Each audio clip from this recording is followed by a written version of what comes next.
Chris, I need some leadership help here because I feel a bit frayed. Okay, the local teams are falling apart. I can do an hour on each local team, and you've got noise around the local teams that is unusual. Zaz has bombed in with a travel story that I don't know, that Mike Ryan told me is embargoed.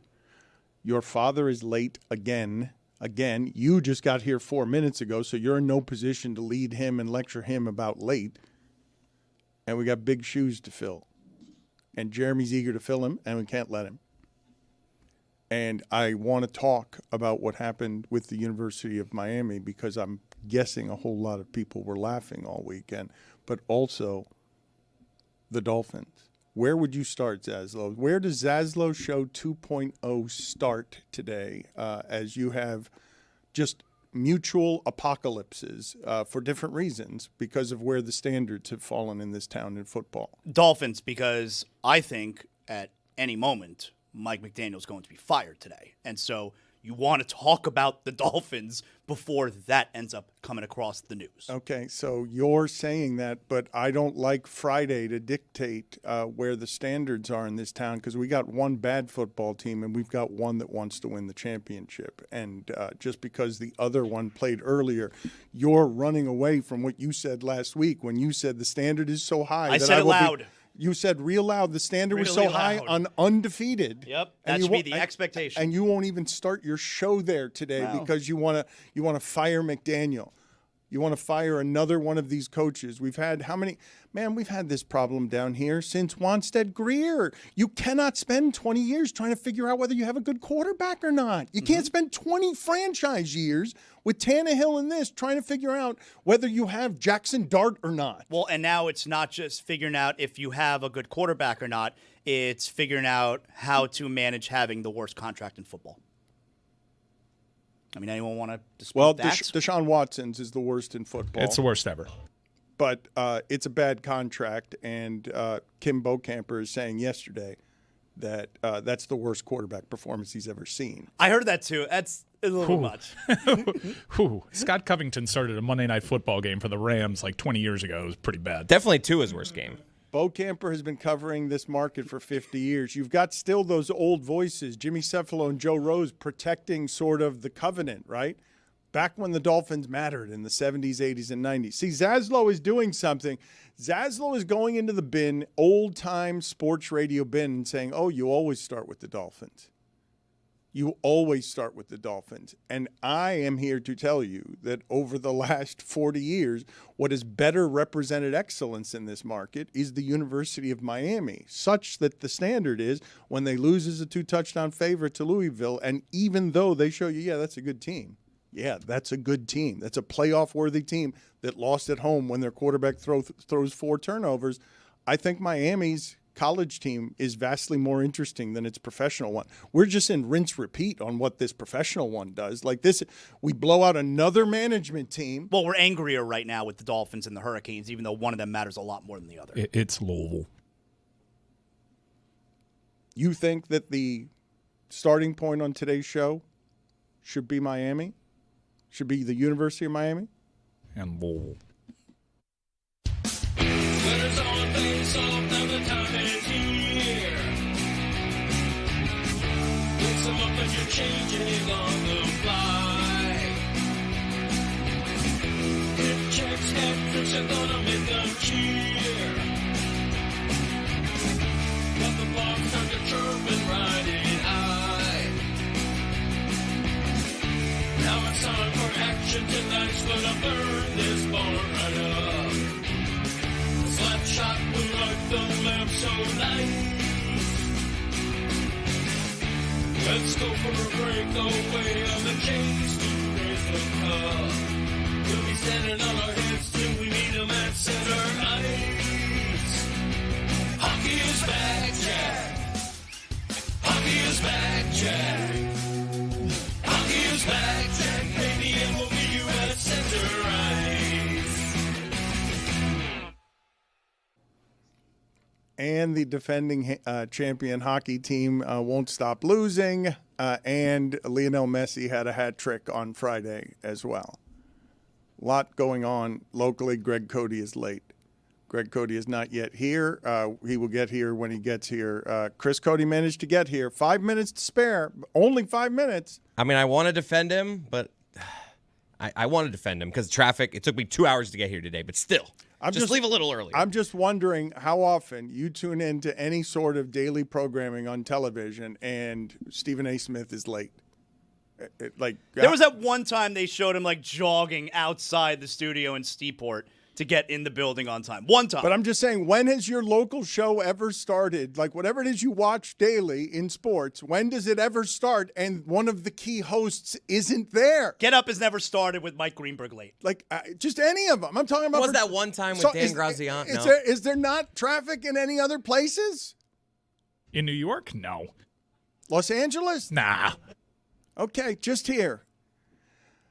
We have an apocalypse around the professional football team. 7 on the power play. My God, Dan. Zaslow is correct when he says Mike McDaniel might be fired during the show today because the Browns are terrible and the games in that sport are close.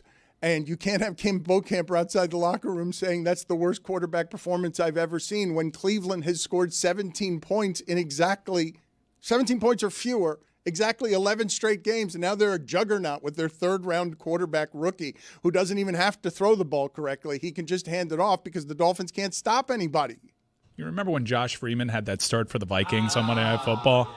That's the worst quarterbacking performance I've ever seen. Kim Bokamper has been protecting football in this market for 50 years. Zaslow, when he says emotionally that's the worst quarterback performance I've ever seen, you last week are saying Tua is now unlikable. After Chris Cody fell in love with him, gazed into his eyes, and couldn't love more how the quarterback was talking. He sounds so confident.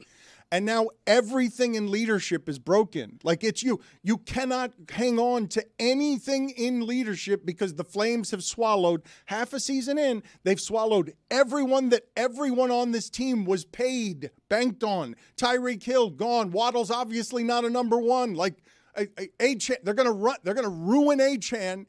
He's going to get hurt here because of how they're using him because all they throw is passes to Achan because they've just shriveled up into something that's not even interesting anymore. Dan, Tua got out in front of a crowd of paying customers and yelled, "Show me the money," after he signed a $200 million deal. The team is like 10-14 since he did that. Their offense sucks. And this week, Tua had an all-time loser week. Yes. From the end of last game with that post-game press conference where he talks about leadership needs to be better and pointing the fingers at other guys, and then he comes out and has the game he had, fumbles, pick sixes, interceptions in the end zone, getting benched. It was an all-time loser week. So let's stay here with the Tua conversation because I think we now know Greer, McDaniel, they're not going to be part of this franchise going forward. So let's not have the redundant conversations we've had about them. You're paying the quarterback a lot of money. He has to figure in the plan somehow, some way, even if those plans are how do we get out from under this contract. But now I think the sample is growing to a point where you realize the answer that we thought he would be, it's not the right answer. Tua's not the guy. And I would say that as bad as his week was under center, this guy over the last 10 days has had a disastrous week, a disastrous time behind the microphone.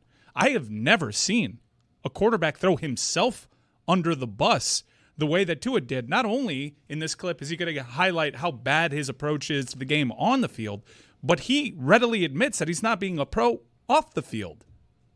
Yeah, definitely not happy, not proud of where I'm at with my play, with how I've gone about things this year.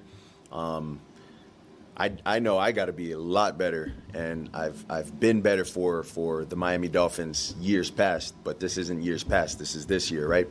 And just trying to maneuver everything and trying to build a collection of guys to kind of bring along with me, and I got to be able to multitask, if that makes sense. Be able to do that, and while doing that, kind of continue to get the whatever it was last year and the years prior for myself to get going again and get in that flow. Thank you. All right, first of all, what the hell is he saying? More rambling stuff. More rambling stuff. What do any of those words mean? No. I know people automatically want to go to the concussion stuff. That's just like a troubling clip because it's rambling nonsense. What are you talking about? It doesn't sound like bright. Okay, McDaniel and Tua, when they get out in front of cameras, and I would not blame them if the intoxicants of the last 2 seasons, we're the greatest at offense. We've got it figured out. Everybody's going to get money in Miami. They're 9-2. And at the middle of that story is also the brain does keep getting hit and making us worry. Should they give him that money for health reasons? Never mind that there's still the argument, wait a minute, is he Brock Purdy? Is he a product of system? Or is he actually a good quarterback? We've done the architecture of this team. We know the bet that Greer made. We all fell in love with it at that watch party when they were 9-2 and then lost to Vrabel in Tennessee because, oh, look out, Vrabel's got Drake May now. They're going to be running the division for a while. Like Drake May just had a better quarterback percentage than Brady ever had because they found a quarterback there, and a good organization protects that quarterback. Speaking of rambling. The Dolphins have 2 ramblers in McDaniel and Tua, and they're in front of the microphones, and we want explanations for the losing, and they have to say something, and they're not good at say nothing. Just get up there and just keep saying nothing again and again. They say it inefficiently. Their offense is efficient. Their words are not. So, I mean, I guess in a vacuum, you like the accountability from the position, right? But you're also concerned as to, wait, they're paying you a lot of money. What is it about your off-field prep that you don't like? What you know that there are things that you should be doing to be better, but you're not doing it? And he didn't realize it apparently last week, because last week it was everyone else's fault, not his. It is a weird thing to bring up out the blue. You could say, hey, we can be better, whatever. But to specifically call out his off-field prep in that way, in that manner, that's the difference, Mike, between accountability and, wait a second, what the hell's happening here? Right? That's the line. It's accountability is like, I need to be better. What the hell's happening here is like, yeah, man, I don't know what I've been doing. What have you been doing? Now I need to know. The thing that I thought was just happening there, hold on a second. Stinks. Okay. All I thought was happening there is, oh, now he's going to crucify himself because he was bad leader last week. Everyone turned on him last week. McDaniel said out loud, this is a distraction. This isn't leadership. So now I'm going to go out there and I'm going to crucify myself after a bad game. He's the first 3-interception quarterback the Dolphins have had in consecutive games since Marino. He's supposed to be maximum accurate. He looked panicked yesterday. Like that. And look, I'd be panicked too if Myles Garrett was chasing me and I didn't have an offensive line. Like, they can't run the ball. They're terrible. They can't stop the run. Every running back in the league will run for 100 yards against them. I like where you're going. That what we saw from Tua just then is an overcorrection from last week. Wasn't that obvious? I don't know. I don't. He confuses me every time he talks. Yeah, I don't. And this isn't a concussion thing. I don't want to go there. He's not a super captivating speaker. Like, he doesn't make a lot of sense to me. But everybody after a loss like that wants a Tim Tebow, no one's going to try harder than me speech.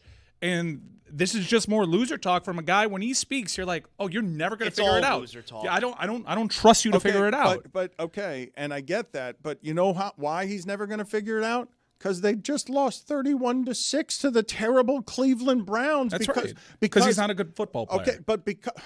But nobody would be under these circumstances. What are the circumstances? He's got talent. What do you mean? See, nobody would be. I see plenty of quarterbacks play well. Hold on. I have a question. You said he's not a good football player. Then what was 3 years ago? Oh, he's not that guy anymore. He's not that guy. He's not that guy anymore. Because 3 years ago, but 3 years, guys, 3 years ago, they were the number 1 offense and passing offense in the league. Mm-hmm. It's not always concussions. It's not. Carson Wentz got some injuries, but he just the league figured you out. Like, there's plenty of guys that get to that second contract. League figures you out. Like, I don't think that I've been a Tua guy since day one before this season. Like, the Indianapolis game that opened this year, to me, I fingered as the moment that I think all of us realize this is not the guy. Hey, but nonetheless, I've been a Tua guy every season going up to this year. And I don't think that I was wrong about him in the past. That guy was a good quarterback. he's not the guy because for whatever reason, he's regressed. This quarterback is okay. washed. It's not your fault. Dan, you love this. He was right in the moment. This is the Stephen A. asinine. Smith. What Zaz is doing right now is I was right. I feel Right twice. I feel like I'm concussed by the last 3 years of our Tua coverage that includes Mike being able to diagnose the gradation of degrees in the brain chemistry between why Wentz can do it and Tua can't. Okay, I'm not scientist enough to know whether Tua is more brain injured than everyone else in the league.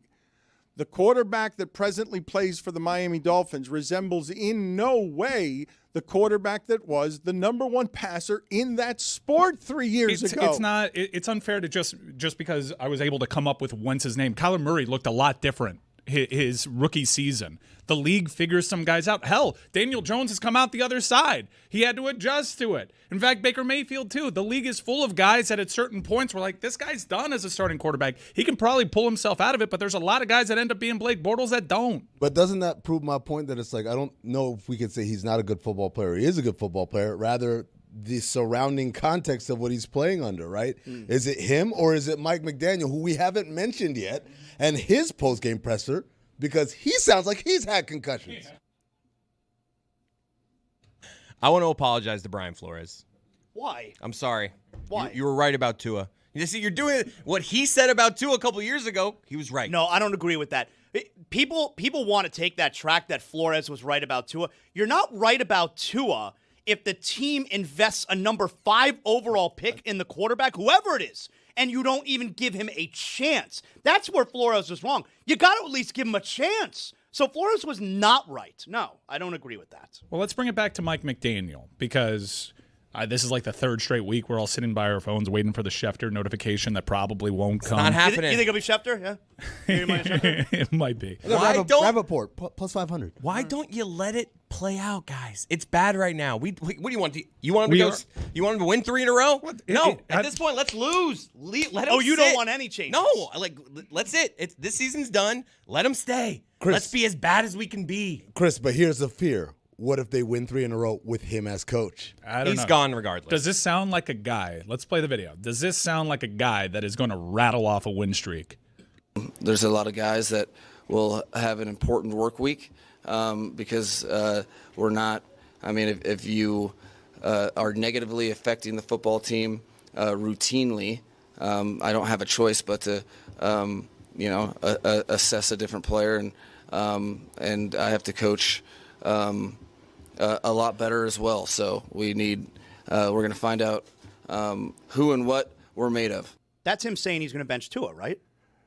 That anyone's benchable. I did the optics of this from Mike McDaniel swaggering on the Heat sideline in Miami Vice fashion gear to yesterday looking like a wet rat, overwhelmed, like just optically overwhelmed, looking at a play sheet that had no answers. Look at that face. But you guys saw what I'm talking about, right? The optics of he's the one coach in the league yesterday who is being beaten down by the weather and looks like he is, a wet mop of defeat, looking at a soaked play card that has no answers because he's losing 31-6. All the games in that league are close. Did you see what the Broncos and Giants did? Like all the games in that league are close. Yesterday's 1 p.m. games, they say going into the witching hour, and only 2-score games here, and everyone's surprised by it. And then it becomes, there are 1-score games here. The Dolphins would have no answers. Their coach is sopping wet on the sidelines. Their quarterback has to come out afterward and just sort of say things because he's the leader so he doesn't make another fire worse than the last fire, because neither one of these two guys figured out how to do a press conference that was just give them the cliches. Just because when losing comes, you're not going to be able to lead because this will bury everyone. Isn't it hilarious that we're basically asking for Dan Campbell? Like, that's all. Just say some cliches and act tough in this moment. He was here. We ran him out of town. Because he was 2 cliches. He won 4 games, and he became an interim coach who could lead somebody. And then that's what happened. We mocked Man Campbell. We always get to be right on these. Zaslow's sitting here as if he's been right. We've been arguing about the Tua assessment for 3 years the way that we argued about the Tannehill assessment for 7 years. No one's been right. They haven't had a quarterback. Like, No one here in this town who has thought in the last 25 years that have had a quarterback, they've not had a quarterback. Not Jay Cutler, not Cleo Lemon, not Jay Fiedler. It's been 20 years of no, they don't have the primetime guy. That was Marino. They don't get to have that anymore. And then they don't win a playoff game for 25 years. That 1 year of Pennington was good. He was good. Pennington was good. He was top 5 MVP voting. The best 25 years, in the last 25 years after Marino, the best quarterback this town has had as Chad Pennington, and the 1 year Tua had. The 1 year. That wasn't a mirage. We'll always have that 1 year. What was that? Like Mike's sitting here saying, oh, and the league caught up. And I'm sitting here saying, I'm not a scientist enough to know whether his brain is the same as it was. But the offense surely isn't. They've gone from, they were the best in the league and could throw on anybody, and now they get 6 points in Cleveland, and it's a miracle last week that they scored 27 against the Chargers. This is not abnormal. If you give me 10 minutes to take pen to paper over the last 20 years and give you a quarterback that had a year, and then most people decided that quarterback's not starting caliber in the NFL. Throw out some names. Like, let me put pen to paper. Pen to paper. It just happens all the time. Daniel Jones had that, but now he's back again. It happens all the time. As You are not a special little snowflake. You're not unique. You're running into the same problems that every franchise does when it tries to nail the franchise quarterback but falls short. As a Giants fan, I can say Daniel Jones was never as good as Tua was that 1 year. He got paid. He brought him to the playoffs. No, he got paid. Everyone was like, why are we paying this dude? Everyone was like, he's an okay quarterback as a Giant.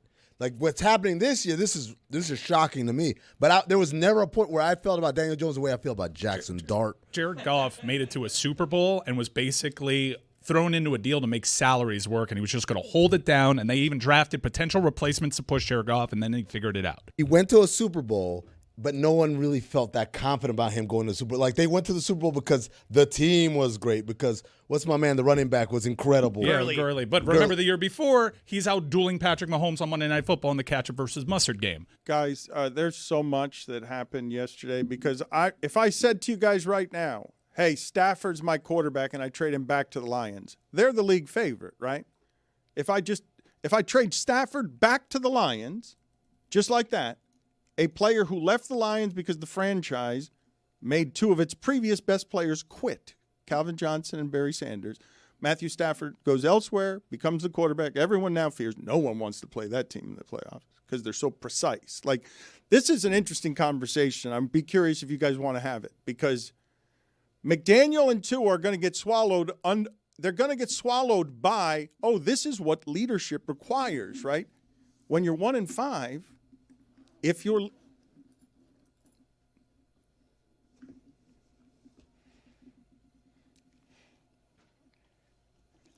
leading, Greg, do you know a lot of other programs in America like First Take? Have you ever seen someone walk in 25 minutes late to First Take? Like just any other daily program that people watch? I don't monitor them. Sorry. He was being quiet. I was. Thank you. I thought I was. Daz, do you have any thoughts here on just Cody's? You know my thoughts. What was preventing you from leaving 20 minutes?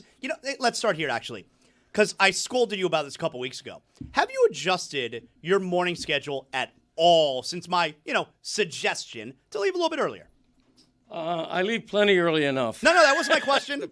I would say by have you definition. adjusted your schedule at all? No. Do you think you're that important, though? Like the local hour, a lot of people are listening. Like we're a big podcast in Miami. I heard that. And a lot of people want your thoughts on, as the Dolphin columnist who is a month late to this particular fire, by the way, because now Greg Cody, a month late, is writing in his column from today's Miami Herald. I would not be surprised if the Miami Dolphins fired head coach Mike McDaniel very soon, and I would not argue that it was too soon. Right. At one point, late in the game, a CBS announcer, this is a bad look for the Miami Dolphins. You think? This was an avalanche of ineptitude failure of the worst kind. Something needs to change. It might be the head coach. Lukewarm, a month late. It might be the head coach. First of all, I wasn't a month late based on my own opinion. I'm allowed to have my opinion when I have it. Facts. Okay? I don't knee-jerk like other people do. Mm-hmm. When I think that I have finally seen a game that may have tipped the scales And if I'm Stephen Ross right now for the first time all season, I'm thinking to myself, and he may be, I need to make a coaching change. Okay, I didn't feel like that a month ago. And so I said it, I wrote it when I thought it was legitimate. Late like you were today. Dan, I was late today. I was not late on my opinion. You can't tell me when I'm late on my effing opinion. got him.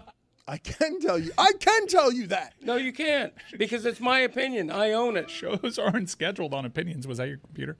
That was Greg's computer coming in ill-prepared. Look, Dan. You're pushing it right now. In Greg, Dan. Fair. Dan. In Greg's defense, Go on. no one would notice he wasn't here if you made a big deal about it, right? You could have just done the show, and then we could have just assumed that Greg was silent this whole time, and now Thank you. he's chiming in 19 minutes in. Yes. But you decided to make that a central theme to this show. Shame on you, Dan Le Batard. Yes, And thank- shame on Zaslow. Shame on you. The Iago parrot on your shoulder. Yes, the Shame on parrot. you. The parrot. Thank you, Billy, by the way. Listen, you're both. I have a right to my opinion when I have it, okay? All right? You guys are not a columnist for the Miami Herald, okay? Your opinions are spewed into microphones. Dan could still be, right, if he wanted. I'm still a Miami Herald columnist. Are you? I mean, When was He's your been last- late to work when- for the last 10 years. What year was your last column? I'm going to say 3-4 years ago. I think it was longer than that. Yeah, you're a Miami Herald columnist like Luther Evans and Edwin Pope. I mean, R.I.P. they've been dead Yes. for many years. I know they have. So he's a columnist like dead people? Yes, because he doesn't write. You're not a columnist if you All write right, so once your every 8 years. opinion matters more than our opinion because you're still a columnist, even though your opinion is a month late, No, it isn't. has been wrong for a month. No, it hasn't. You've been as wrong as anyone could possibly be about this Dolphins football team and its leadership. You couldn't be more wrong.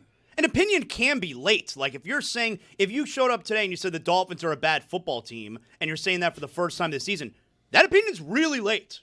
Okay, I'm not saying that. They've been bad for a long time.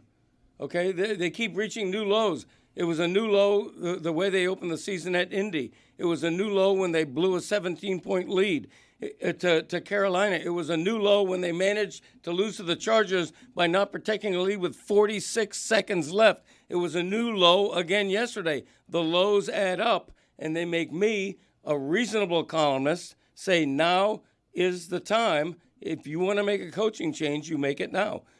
Okay? You can disagree with that, but it's my opinion. My last column was in October of 2022 about Tua. Am I still a Miami Herald columnist? Ooh, we got a judge here and a journalist. Please. Yeah, that's a good question. 3 years is a long time, Dan. Yes. Am I still a Miami Herald Okay, columnist? I need a little bit of evidence, and the evidence that I would like to have before me is if you put in the search bar at theherald.com the name Dan Le Batard, does his name come up? As a Miami Herald columnist? I need some evidence. Clickbait, yes, it does. Okay, so forgive me for this. I don't know when the expiration date. I have not officially retired from the Miami Herald. Really? So while I have not written in Are you 3 columnist years, emeritus? I don't think. You're paid by the column, right? Like if you say, I want to write a column on such and such, they'll say, all right, I'll give you $200. Go ahead. I would say the Miami Herald probably hasn't paid me, and so this is bad evidence on my part. I'm incriminating myself. I'm like Tua and McDaniel talking too much. The Miami Herald probably hasn't paid me in 10 years. Okay, welcome to the club. I've never heard anyone be dismissed. Just put it in the Sueys. Best dismissal. The laugh that Greg Cody did. He just, it was such a get the But F do you out have of to here. be Herald emeritus? Do you have to be dead? Like No. I would think I am Miami Herald emeritus. Would I not? I have not earned that. Yeah, emeritus is alive. You're always the guy, even though you're not active. That's emeritus. Right. So you don't think I could write right now for the Miami Herald if I wanted to? Yes, but you quit writing. When you write once every 5 years, 3 years. you're not a writer. Have you quit writing? I have not. There it is. Okay. All right, so he's the judge and the journalist and the lawyer. I'm about to make my ruling. All I've right, heard enough, do actually. you have imaging? Do you have imaging? Yes? All rise. The Honorable Jonathan Zaslow now presiding with prejudice. The case before me, whether or not Dan Le Batard is still a columnist for the Miami Herald. My ruling, Yes, he is. Oh, With prejudice, Greg Cody. Yeah, with prejudice indeed. thank you, emeritus. Very prejudiced. With prejudice has never been more aptly put. I don't think I've ever fired a coach in this market. I think there was just one time that I said Don Shula should be replaced. He never forgave me, and it was because Jimmy Johnson was available.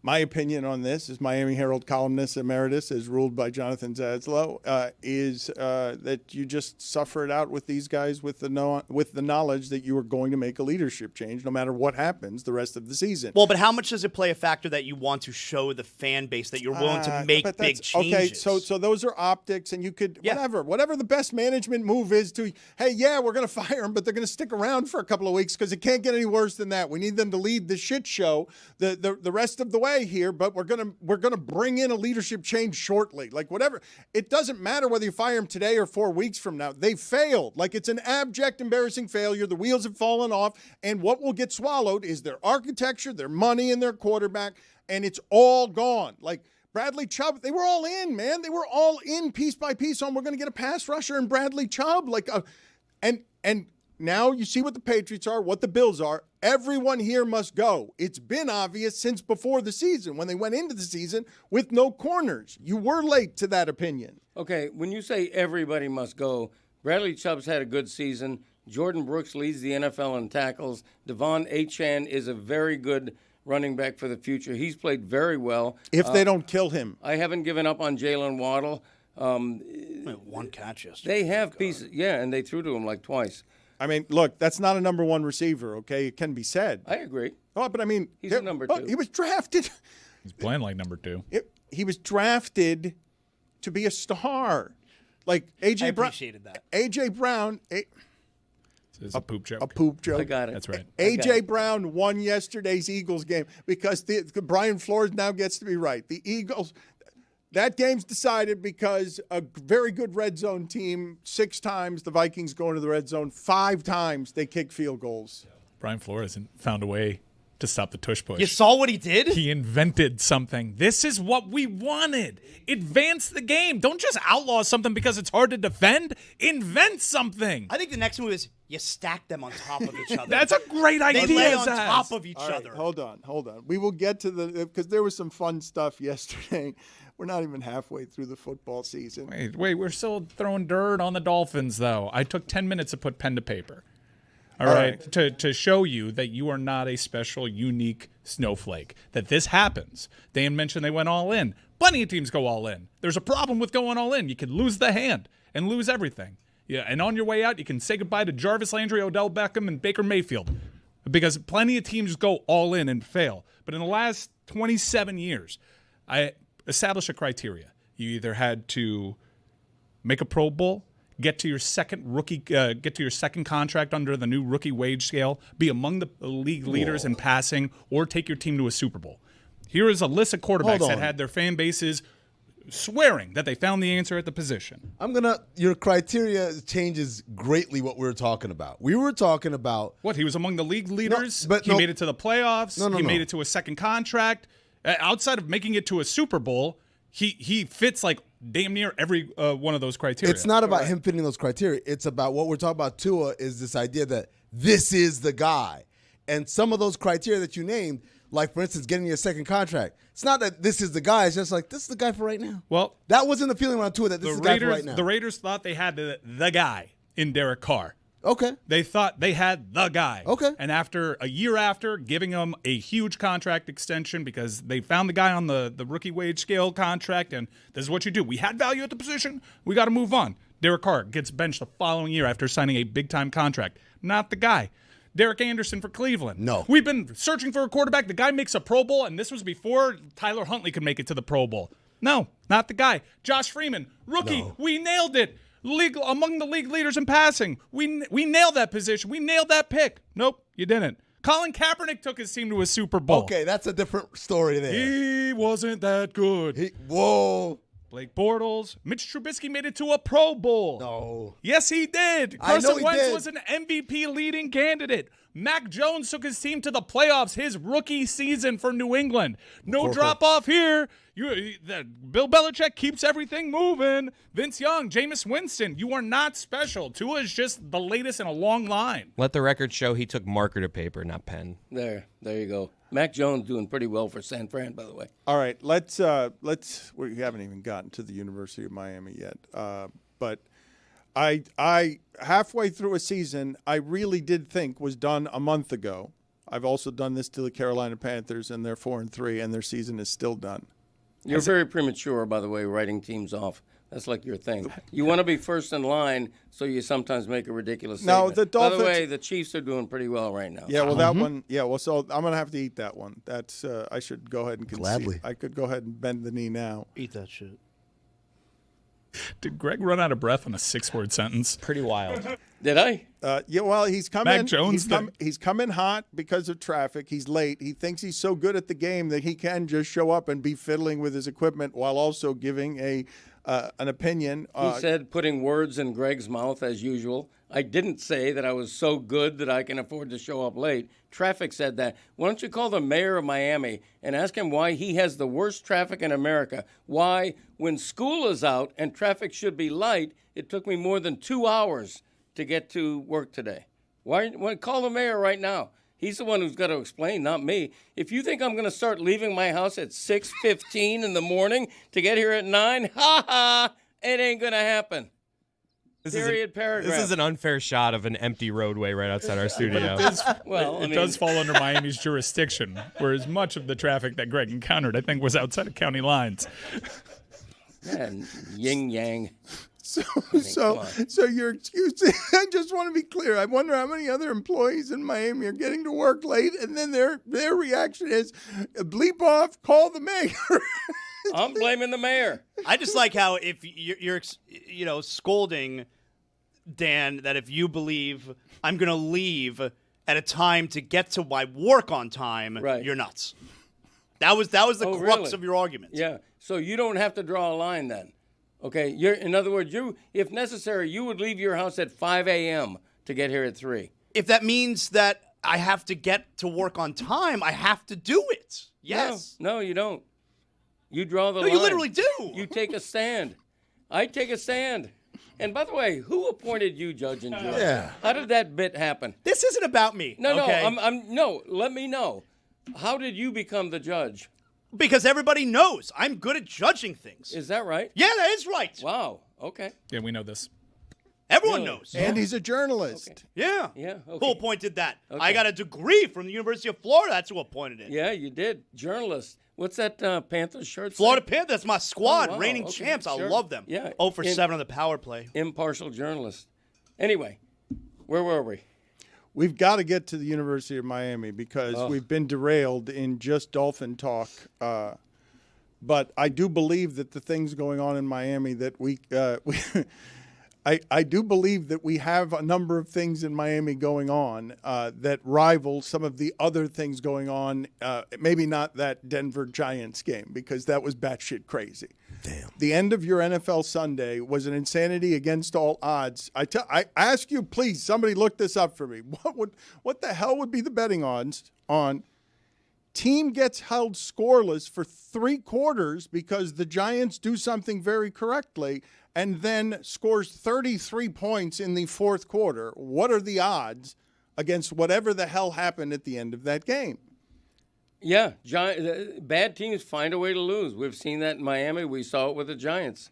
It just happens. I can't remember the last time any team, scored 33 points in a quarter. I will try my best to quantify this. NFL teams had won 1,602 consecutive games when leading by 18-plus points with 6 minutes or less to play in the 4th quarter.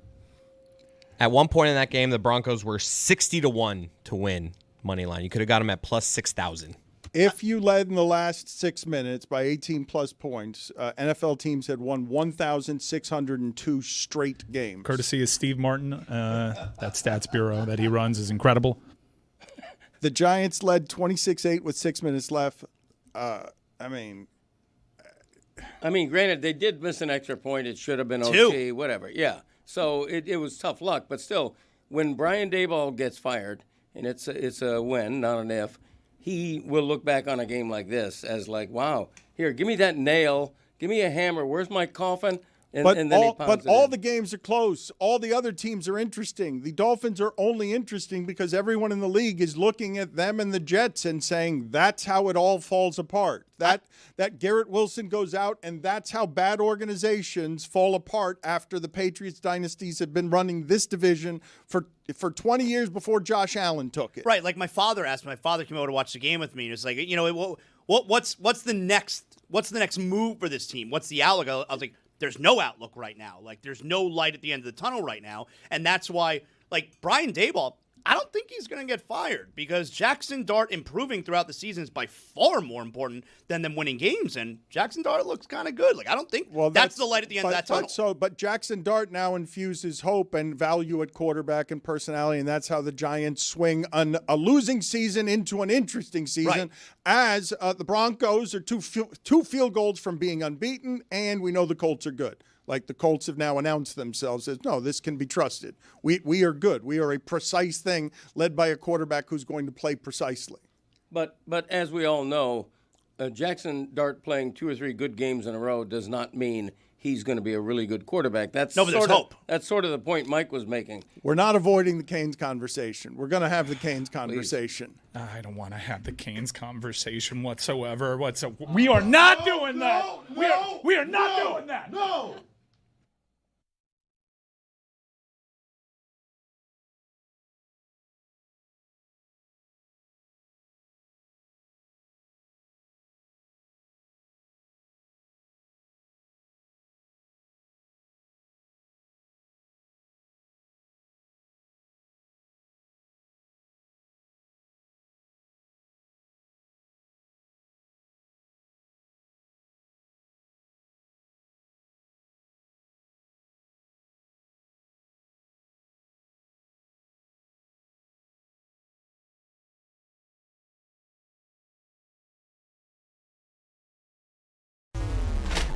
The press box has changed. But Mike said it best. The press box has changed. I mean, seriously, get over yourself. We're going to talk during the post game. Tim Reynolds, enough. I mean, enough. I mean, seriously. you just got to know when You're the not allowed to cheer in the press box. Did you know that? Well, I did. They were cheering for Will Manso. I think that's allowed. And Goldie. If the Dan Le Batard Show comes to a hockey press box, hilarity is going to ensue. Yeah. They're going to yell at Will Manso for 7 minutes, and you're probably going to have to go to a stairwell to write, man. If it was 7 minutes, I'd get it. It was is what 7 it is. seconds. Exactly. I mean, David, everyone else was saying hi. They were enjoying the show. They were laughing at us. But one guy is still clutching on to his newspaper deadline. I'm a little disappointed. Tim Reynolds. And is he your demographic, Stu? I don't know. I happen to like Tim a lot, and Enough of him. I imagine this was going to be like E.J. Raddick or something, but that's just a bad look for Tim Reynolds.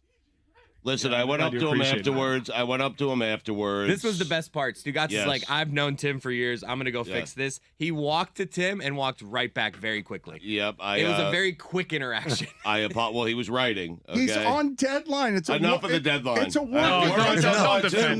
I gotta get home. I feel like playing off hockey. I got to get home. I mean, yeah, we're on deadline too. We got to get that post game out. It is a working press box. Tim Reynolds is a journalist who's trying to write, and Stugotz is back there. Hey, Will Manso! That was Chris and Goldie. Don't leave out Goldie.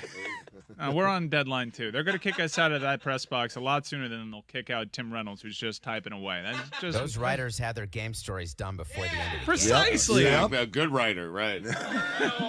Oh, what happened there? I apologize to him. I've known Tim for decades. I mean, Cody was done. He was out of there. I mean, you know. What was that interaction like, Stugotz? Take us behind the scenes. You walk up to him, you say what, he says what? I said, Tim, I apologize. That's on me. I should know better. Not Chris, okay? I should know better. I've been in press boxes before. I know you have a deadline. I apologize. And he said, that's fine. Just, try to keep it down. That is way too long. That was way much longer than the actual conversation. I always extend it a little bit. I mean, you guys can know we that. call Tim Reynolds and just ask him about what the interaction was like? No. Greg Cody's back in my day. Seeds. Seeds. Had a slice of watermelon lately? Popped a few grapes in your maw? then you probably notice seeds are disappearing from fruit. And you probably see this as a good thing just because it makes life a little easier. We love us some convenience. In fact, it's a terrible thing, the de-seeding of us. Symbolically alone, the seed is the king of life. Adam gave his to Eve, and here we are, if you believe the story.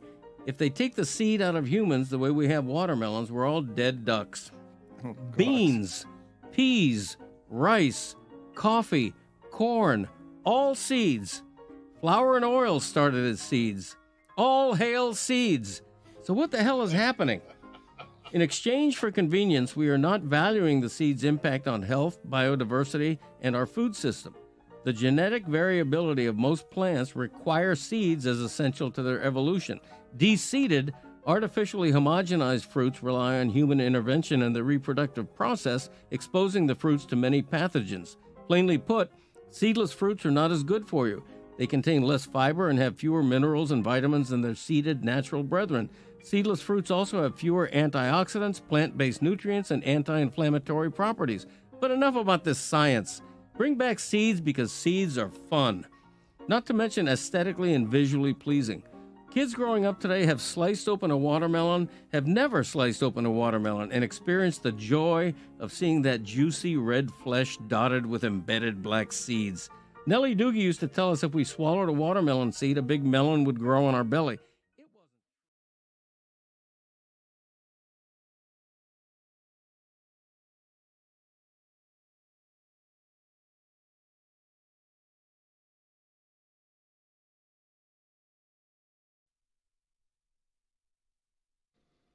This episode of the Dan Le Batard Show is presented by DraftKings. DraftKings, the crown is yours. Greg has come in hot, and Zaslow has now been witness to it in the privacy of this sacred room right here. We've had some sparks. Cody is mad. Chris, you didn't tell me your father was mad about something that happened on the show last week. You did not inform me. Your father was hurt by something, and it just spilled out into this room, and Zaslow was just witness to it. And as judge, juror, and journalist, good judger, you would say what about what you just saw between me and Greg Cody? I would say there's a lot of pent-up frustration. Maybe even anger. What show are we Greg. talking about here? Fair. Like, is he mad at me from the Greg Cody show? Mad at No, he's us mad at Dan. About last week's show. He's Okay. mad at Dan, Yeah. but I think Dan thinks that maybe you should have tipped him off that your father's upset. I actually, on my latest podcast, which dropped this morning, Monday morning, I actually make reference to that fleetingly because we do a little bit of our own tribute to Billy Gill, and I mentioned why I appreciated Billy so much, and one of the reasons was I get beat up on this show oftentimes unfairly just for the sake of a joke. And that happened last week when I was, like, in his mind, I was a few minutes late breaking the story on Billy leaving, even though the story posted a few minutes before. 9:03. Well, it posted on 8:58, and I have the proof. But Show starts at 8:55. this guy referred to me on the air twice. He repeated it as a fool. He didn't like that. That's right. He said, "Chris, your dad is a fool," and he repeated that. I'm not a fool. I don't appreciate being called that, even if it's for the sake of a joke. And I try not to get on you. Like a few minutes ago, you repeated that 1,600 streak, almost as if Mike hadn't said the same stat seconds ago, seconds earlier. Steve Martin, yeah. So what the hell are you doing? Are you not paying attention to your own show? I could get on you more than I do. Would a fool not pay attention? I have civility. A fool might not pay attention. Dan, That's correct. Dan, you broke the golden rule that you taught me years and years ago. Criticize the action, not the actor. Exhibits the behavior of a fool, not calling him a fool. Thank you, Billy. When you were talking about scandal, I thought you were talking about on the Greg Cody show because there is a PFPI scandal people need to tune in for. Okay, the Don't- Greg Cody Show featuring Greg Cody. With. Get it wherever you get your podcasts. He's hot. Look, everybody knows that I love him, and sometimes I take it too far. And around the thing that made me laugh in the bakery here was him screaming at me some form of I was wrong about my opinion. I was late by my opinion by 4 weeks. I was late to my own opinion. Right. You were. No, I wasn't. No, because in this case, my opinion was it may be time to make a coaching change. I didn't think that a month ago. Right. Maybe you did. Right. I didn't. But if everybody was ahead of you and you're now here, you can't acknowledge. That makes you late. I'm late to this party. I now acknowledge what a lot of people were acknowledging a month ago. Like, this is pretty obvious. Okay, I'm the only one who's a caretaker of my own opinion. Okay. By the way, Le Batard, Oh, no. this is not a bakery. Quit referring to your show in this studio as a bakery. The hell are you doing? Give me a Bakery maker. turnover. Like Tua said yesterday, give me a turnover. 3 of them. Yeah, 3 of them. 3 interceptions. Yeah. Again, first since Marino to have multiple 3 interception games when the Flames are climbing highest. Like, this is how leadership gets swallowed. I don't want to talk about the Dolphins anymore. Yeah, you do. Well, you don't have to because Ian Rappaport has come out with the scoop. What do you say? No changes expected for the Miami Dolphins. Hello. There you go. Stephen Ross moving like a snail, a human tortoise. So I he's get late. it, though. He's late to his opinion. No, he's the only one whose opinion matters, but I can have a comment on it if I choose. Where do you have them ranked now? You had them 15th at the beginning of the season. Right now, Dolphins. they would probably be in the 28 to 30 range. You think there could potentially be 4 teams better than the Dolphins right now? There's a lot Worse, of bad, I mean, there's a lot of bad teams. There's a lot of disparity in the NFL right now, and yeah, there are 5 or 6 teams that are really really bad. The Dolphins among them, but not at the bottom of the line. There's a theory back here that Mike McDaniel perhaps has the greatest job security of all, because the Dolphins are in the middle of a lawsuit, right, about firing a black coach because he's black, Yeah, and that's so right. you can't fire 2 black coaches in a row. That's even worse. Get the hell out of here. Well, I'm just saying, Zaz, if you're in a lawsuit, you're not going to do stuff that kind of confirms the The lawsuit. general manager is black, too. You can't fire him either. Well, I have heard that theory about the lawsuit, Brian Flores' lawsuit, being involved in the machinations that are going on right now. And one of them is that if you fire Chris Greer, all of a sudden maybe he turns against you in a trial, in a lawsuit. So Oh, wow, that's juicy. there's a lot going on.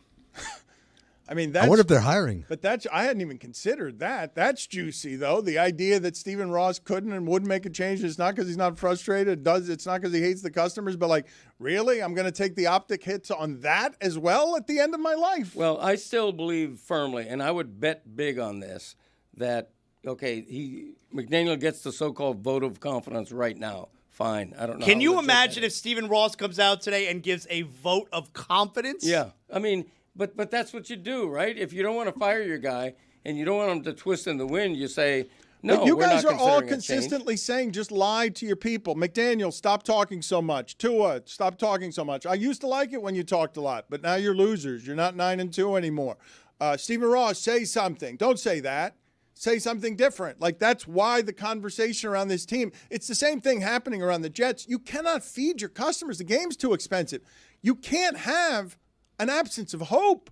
He says there are 5 teams worse. Man, it's the Jets, it's the Saints who are in salary cap hell, and that's about it, Craig. Tennessee's pretty bad. Tennessee, well, okay, Tennessee, because Cam Ward's been sacked 27 times, and he's not this half of a season. Look, man, we've sped all this up, right? Cam Ward has to figure it out in 8 games in Tennessee, and there's a lot wrong in Tennessee. But, yes, you're right. Tennessee is also one of the teams. But there are precious few who don't have a chance. And even the Titans against the mighty Patriots of Drake May yesterday, Drake May putting on a perfect performance. At the half, that game was close, and then Cam Ward is fumbling the ball into his own end zone because that's what rookies tend to look like 7 games in sometimes when they're not quite ready to play the position. I'll tell you, I'm shook by Greg's revelation, which may very well be true, that Chris Greer could still potentially be here because the Dolphins are afraid he turned state witness. It's something that I've heard floated out there by someone connected with the Dolphins who I talk to regularly, mostly by text. And whether or not This it happens to know. Even he said. This is a happens to know. Even this is a he happens said, to know. Wait a minute, Greg Coach. He happens to know?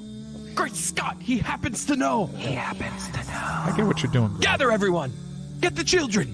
He happens to know. Okay. In this case. So wise. In this case, the person I talked to happens to think he might know. I'm just saying I have heard this as speculation. Do we have happens to think he might know anything? Backpedaling! I'm not reporting anything. You guys need to stay wise. That was just a little chicken wing to Dan Le Batard. Like, I'm still out in these journalist streets working sources. Well, I mean, Via text, he told us. I have a text buddy who's very good to me. And It's a dangerous game. Putting out, like, fragile information via text.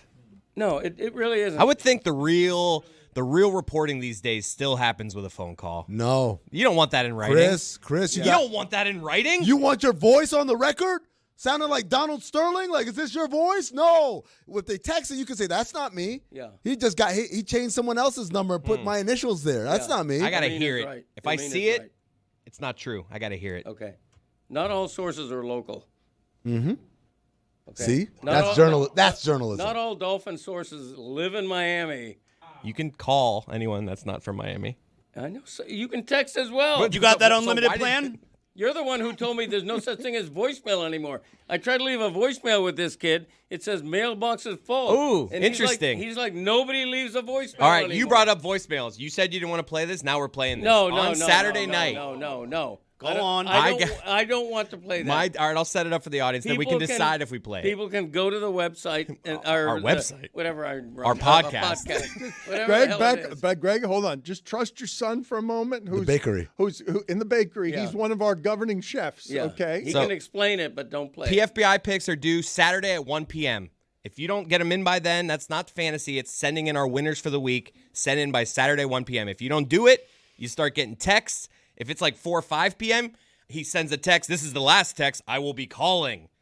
I did my Oktoberfest on Saturday with my family. You know the thing where I got the toe a couple years ago with the guy's toe? Baloney. I did that thing on Saturday. So I was late with admittedly, my fault, I was late. It was like 9 p.m., hadn't sent my picks yet. You were 9 hours late. So I get a phone call from my dad and then a voicemail in which I realize my dad doesn't realize he's leaving a voicemail. This is my dad after he called me. Don't play that.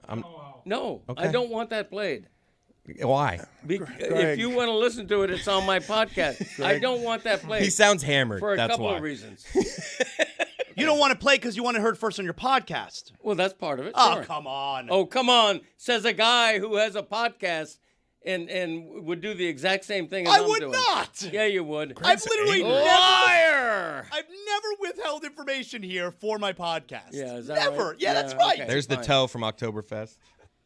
Yeah. So what a great sentence by you. I was at my annual Oktoberfest. Like, I cannot tell you. Okay, I cannot tell you. You brought me back to a time so disconcerting, so unpleasant, where you revealed the toe from your Oktoberfest. Oktoberfest. I was in a bathroom and I looked down. I'm like sitting at the stall and I look to the right and this guy's encroachment. Guy next to me. He's in my stall. His foot was in my area. I have to get to the disgusting. Hampton Farms Nuttiest fan. Please keep this energy all show, Greg. Okay. Wait, so we're not playing the voicemail? No, you can hear it on my podcast, which dropped this morning. I mean, seriously, I'm not proud of it. Oh, wait a minute. It already dropped? Yes. I didn't know I was being No, recorded. you did. You didn't hang up your phone. Okay, You called me. but That's the that's best what I part mean. of this. You've already aired this, and now you're embargoing something you've already aired? Yeah, because if you want to listen to it, you can go to my podcast. This is him talking to my mom after he's called me saying that I need to be able to punish him for not getting his picks in, and I need your vote. This is collusion. He's talking to another member of the league that he sleeps with, and he's a commissioner. Okay. And he's pressuring her to vote his way on a league vote. Listen, I tried to explain to Junior, and commissioners know each other. Okay, Goodell, me, all the commissioners know each other. If Roger Goodell is trying to pass something with the other owners in the NFL, you don't think he goes to other owners and say, hey, I need your support. There's I think it's audio gross. proof of you colluding with another owner That you he sleeps sleep with. I don't call it collusion. He's the commissioner. She's just an owner. He sleeps with her. By the way, Chris, you're making the exact point was why sources don't call. See? Thank you, Amin. Because Amin we have knows. him on the record? Amin gets me. Please, can I play this? No, let's not. No, we Seriously. must. No, No, here's the I- thing. no, Chris, no. Well, no, here, no. Chris, this is what I'm telling you. No, wait a minute. Greg, we're all a network here, okay? We're all working in this job together to try and make sure that everyone gets the clicks, and no one's trying to deny you your beloved clicks. Maybe we play half of it? No, I'm thinking you download it on your phone, give your father the click. Anybody can do that. And you just put that into the microphone. The audio is so bad enough. It's bad. Like, it's not great audio. Imagine that. I didn't know I was being recorded. I didn't know the phone You was left called on. me. I didn't know I had left the phone You on. left me the voicemail. Why didn't you hang up? Why are you waiting for me to hang up? Didn't answer. Is It's your a voicemail. Is your voicemail. voicemail full because it's? Why didn't I hang up? What is happening right This now? guy, he didn't take a voicemail. All right, what if I have a solution? What if so you get the download, I play from your podcast into the microphone. I'd rather you didn't. But then you get the download. Can I stop you? No, I Guys, would this rather isn't you didn't. this isn't about teasing it. He sounds hammered and he's embarrassed. But he's going to sell it for his own. Can we clicks? just play the first sentence to let people get a taste of it, and then we'll stop it, and they'll have to go listen to the rest of it. That's a solution. That's a good compromise. That's a decent compromise. If you're not lying to me. You tell me when to stop it, and we'll stop No, it. you stop after the first All right, sentence. let's First negotiate sentence. this, Greg. What would please hold on? There's long gaps here. How many seconds? Listen, The full thing's 22 seconds. okay, we'll negotiate this in a second. We will, I assume, at some point get to the University of Miami. Please, I got want Hampton to. Farms.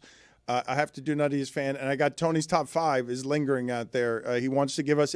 He's been late with his football opinion. So when he says, Dan, the Colts are good, he's doing that on Tuesday after it's already been said. It's too late. So Tony wants in on the show, and I've got to get to him at some point with his top 5 because we got the basketball guy back there. And he's doing a good job because he's got the best team in the ACC. He's got one of 2 coaches now because we'll get to it. Stay focused. Yes, I'm sorry. No, because I do want to get to the University of Miami, but Greg's temperature is hot, and I believe you've cooled him down now. But in order to tease his podcast and get him the clicks, maximum efficiency as a team, what little tease are you willing to give your son? 7 seconds of a 22-second clip so they can hear the rest of your secret shame, so secret your drunkenness that you publicized it for your gain this morning. I think there are long enough gaps in here where you can kind of jump in and be like, okay, that's it. The best part of that is what your mother says at the end. And we won't get to that. We will not reveal that. I don't want all of me before that. No. All right. Just play this out. Just Say stop it when you want me to. Ready? Here we go. This is my dad calling me on Saturday night, leaving me a voicemail. He doesn't know he's leaving me, complaining to my mom about me not getting my picks in time. I'm going to send out a group text to the league this coming week proposing punishment powers. Okay, that's enough. If anything like this happens. That's enough. Stop it. Chris, you said to stop it. You promised him. He does sound drunk. And then he goes, and I need your support. Okay. All right, just play it. All right. Just play that part. No. He has not to. He has not to. Listen, understand one thing. That wasn't the commissioner of PFPI talking to mom's maniacs. That was Greg talking to his wife. Okay, there's a separation of church and state there. But you were. You wait. You promised him you wouldn't. I was replaying. Don't make him angrier. There's more that you can listen to on my podcast. That's all. Give it. If anything like this happens. Look, I don't want to keep upsetting your father. I need your support. Okay. All right. That's it, I promise. It's lecherous. It's slurring. It sounds a bit drunk. In Greg's defense, it was the weekend. And it is collusion. Thank you. It's absolute collusion. No, it isn't. Is it collusion when Roger Goodell speaks to the owner of so-and-so Hammered? because he wants his support? Yes. It is collusion. Hammered You think good luck and proving let's that in court. let's punish. Hey, let's get together and punish somebody. Yes. Bob Kraft. Okay. I need you to vote with me on this. Okay, this Like, guy, what do you mean? This guy is the only one who's consistently late with his picks. Here we go. Consistently. All right, no one cares about this part. Well, I do as commissioner, and as your father, quite frankly. It increases my stress level. Eventually, I call him. He never answers. You'll admit, so though. I text his wife to try to say, hey, your husband still hadn't given me his picks. Kick him in the ass. You'll admit that you're sleeping with a member of the league. Just to be clear, though, he's not okay with the lateness of the picks, but he is okay being late to his own opinion and late to the show. I'm okay being having my own opinion when I have it, and I am okay being late to this show. Yeah. But that's a great T-shirt. I'm okay about having my opinion when I have it. Isn't everybody? But, okay, I'm going to move away from the Dolphins now. Who are the Hampton Farms nuttiest fan contestants here? Because I did want to get to what Jeff Brom and Brent Key did this weekend. Because Dan, this is very exciting. We have 2 nominees. The Nuttiest Fan, brought to you by Hampton Farms. Get nutty with Hampton Farms, the official peanut of bowl season. Vote for your favorite nutty fan at Le Batard Show on Instagram. We have 2 nominees here. First, the BYU fans making their president crowd surf. BYU president Shane Reese crowd surfing after they beat Utah. And, I mean, you got to check for your wallet, right? Still undefeated. BYU is still undefeated. They want into the playoff. I mean, this guy, crowd surfing, that he could surf forever. There's a lot of people there. And going against, we got to always have some Miami in this. DJ Khaled, before the game, warming up with the University of Miami, doing calisthenics as we pan over to a DJ Khaled getting his workout in. Yeah, that's and good. he's a nutty fan. So you can vote at Le Batard Show for this week's Nuttiest Fan. You good, Dad? Yeah. Whenever there's a cough button down here. Other mics are on in the room. All right, whatever. That kind of thing. Your glasses are steamed up. I know they are. I'm steamed up. Can I apologize to you here in front of everybody? So anything to avoid UM talk, for calling you a fool twice? Well, is it a sincere apology? Yes. Ooh, there was a pause there. Did you see that? Dramatic pause before he said yes. Okay, then I accept. Would you like the apology at the expense of the entire clip being played? Is the apology worth that? Well, I negotiated it poorly, right? Because I gave him the apology. He questioned thank it, you. and it's funny that we're bowing to this whim because again, he's already published the drunken slurs of punishment and collusion against not slurs. and with Mom's Maniac. Slurring, not slurs. For sure, that's your father drunk. For sure. That is the end of the night, and he is colluding and his booziest, worst behavior because he wants to win the league, and you must be punished. And the part here I just want to reemphasize.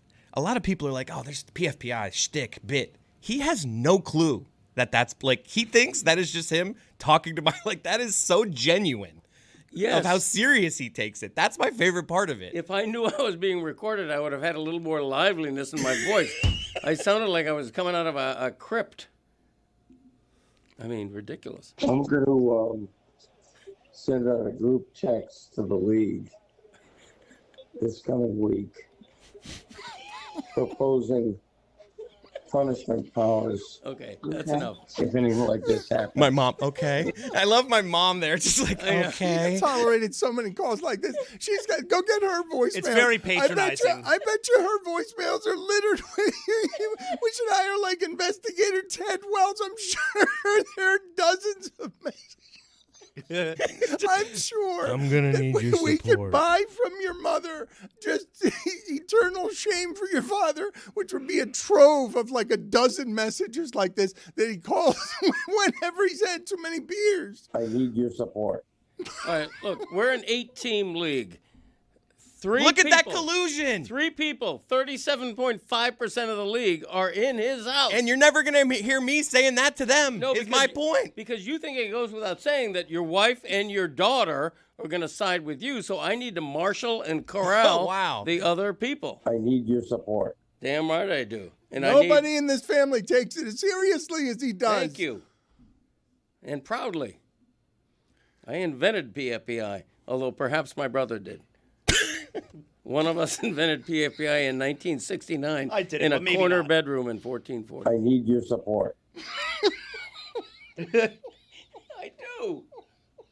I ain't lying. What a political campaign. It's wild. Boozed up calling your wife. I was tired. I was not boozed up. That's not slurring. That's I need your support. Weariness. But it's pleading and longing and I need desperate. your support. Okay.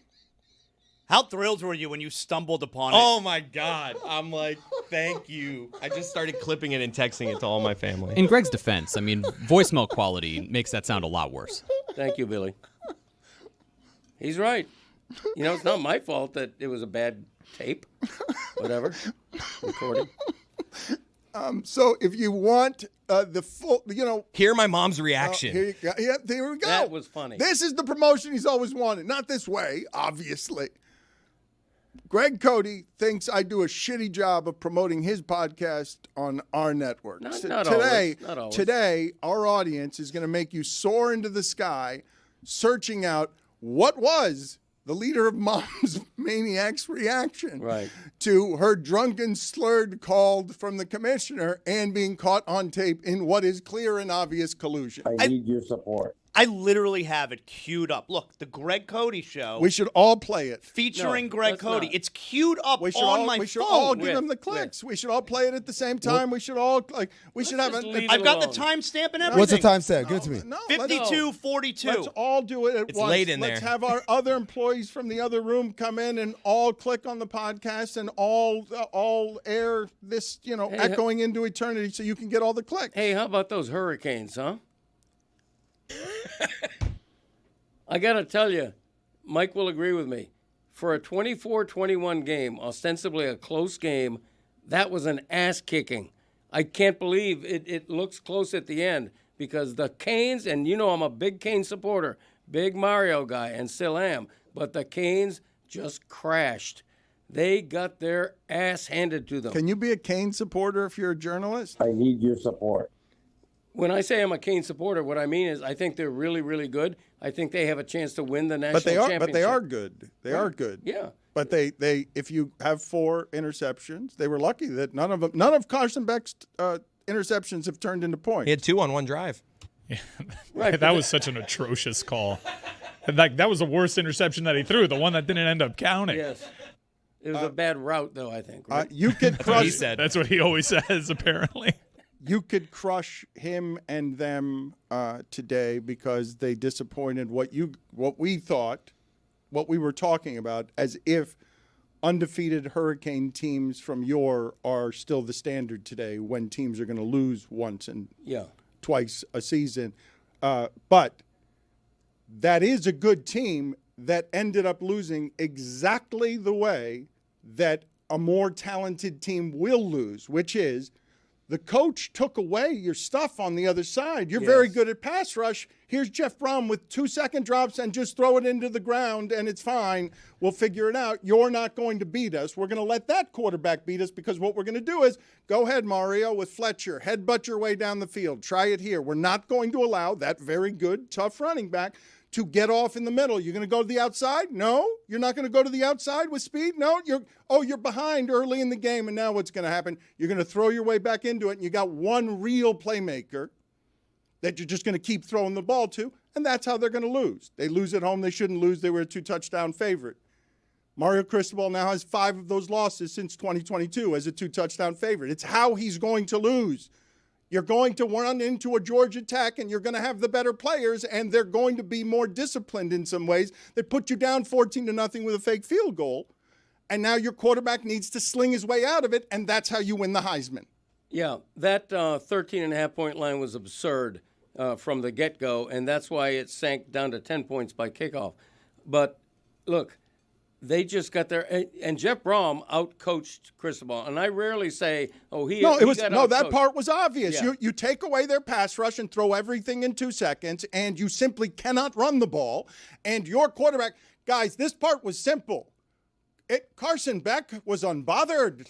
He was not rushed a lot. That's 4 interceptions, and Louisville made 3 great plays on 3 of the interceptions. A lot of time that hits the ground. On 3 cornerbacks made 3 great plays, but he's throwing into triple coverage 60 yards downfield. Yeah, he's deciding to shoo easy checkdowns or checkdowns that even get them, first downs with plenty of yards ahead of these receivers to take these deep shots. I do think some of these interceptions are what you would call healthy interceptions because he trusts his arm to take a shot. But it was a thorough coaching ass-kicking. It wasn't just about getting rid of the ball quickly. They knew that if they had to go up against Miami's defensive line, remember Jeff Brom had a bye week as well, that even if they tried to do normal pass block, that would not work. They turned to these cut blocks that were so effective against Miami that bought Moss the time and the passing lanes to do what he did. It was just a really impressive thing that Jeff Brom did, and it was what you were afraid of with Jeff Brom having that much time to prepare. And at the beginning of the game, when Louisville came out with 2 quarterbacks on the field, started running the Wildcat. At one point, they had 3 quarterbacks on the field for a play. It was a clinic, and they've got a pro at wide receiver. Bell, he's faster than some of their corners, and that's going to happen. It's a violent defense. It's a good football team. It really is. But if Carson Beck fell in love with, FSU, this is fun, throw the ball 70 yards downfield, and what? FSU lost to Stanford? To Stanford? What? And is incompetent at the end? More and more football is becoming about precision. Like, I can talk to you about how the Jags are not serious people, and the Rams showed you why. The Rams go in there, Stafford, career high in touchdowns for the game. Devontae Adams, career high in touchdowns for the game. They're coming out in 3 tight end sets with 1 wide receiver. This team does it if they have Cooper Kupp or they have it with Puka or Devontae Adams, because when you're run structurally with great precision, and the Jags have sacked you on 3rd and 7, and you get 2 penalties on defense, pass interference and face mask, both of them side to side, and you ruin every good play you have in that game because the Jags are not serious people. Like, everyone's playing right now like a military game of who can be more precise. Where are Puka's hands open? Just get the hands open. The rest of him doesn't have to be open. We're going to do this super precise. Jeff Brom is showing you how they do it at the collegiate level, and so's Brent Key at Amin's Georgia Tech, where this is exactly how they'll lose to Georgia Tech in the ACC championship game, where you've got the better players, you've got the better players. Oh, wait, 2-second drops, you've eliminated Reuben Bain. You're not eliminated him because he's great, but 2-second drops, nobody can do anything with that, and you're going to be able to run the ball, and this is the other part. Christo, the Christo ball, the way he wants to play, Christo ball, it's stubborn.